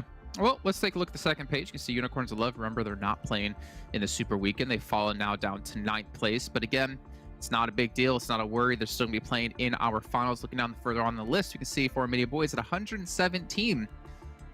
You know, if Penta had an okay day yesterday, I'm not talking a great day. I'm not talking an amazing day. I'm talking like 50 points, 40, 50 points, which I think is an okay day. I think realistically they could have caught Romanian Boys here, because Romanian Boys have slowed down. Like as Team Doom has risen up today, it's the same amount it's the same amount in the opposite direction for Romanian Boys and how they've fallen. Yeah, how many points have they had now from? I'm trying to figure it out. Okay, they've had like it was 102 points coming into today, so yeah, they've had like 15 points, which.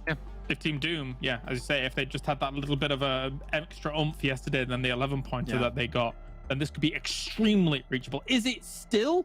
Technically, yes, but is it within the realms of possibility? I think technically no. I think if they had this day happen in day one and they were able to have like 2 similar performances, they would be at about, 100 points, which that gap would have closed significantly with Romanian Boys, but they fell flat on their faces yesterday, which is unfortunate. That was not the way to start it, and we said it right at the start of the Super Weekend. We could do a very clear and concise decision as to if they could make it or not in the Super Weekend based on what they would do yesterday. Didn't work out, and we knew that was potentially going to hurt the morale of the team, which, to be honest, they've got 2 really good games, so the morale of the team maybe hasn't dwindled that much. Precisely. If today proved anything, it's that there is still that fire lit under them for the opportunity to try and have that strikeout. So if the stars align tomorrow, and I'm thinking like a 2%, 5% chance, then maybe. But I think everybody here is quietly conservative with the predictions, right?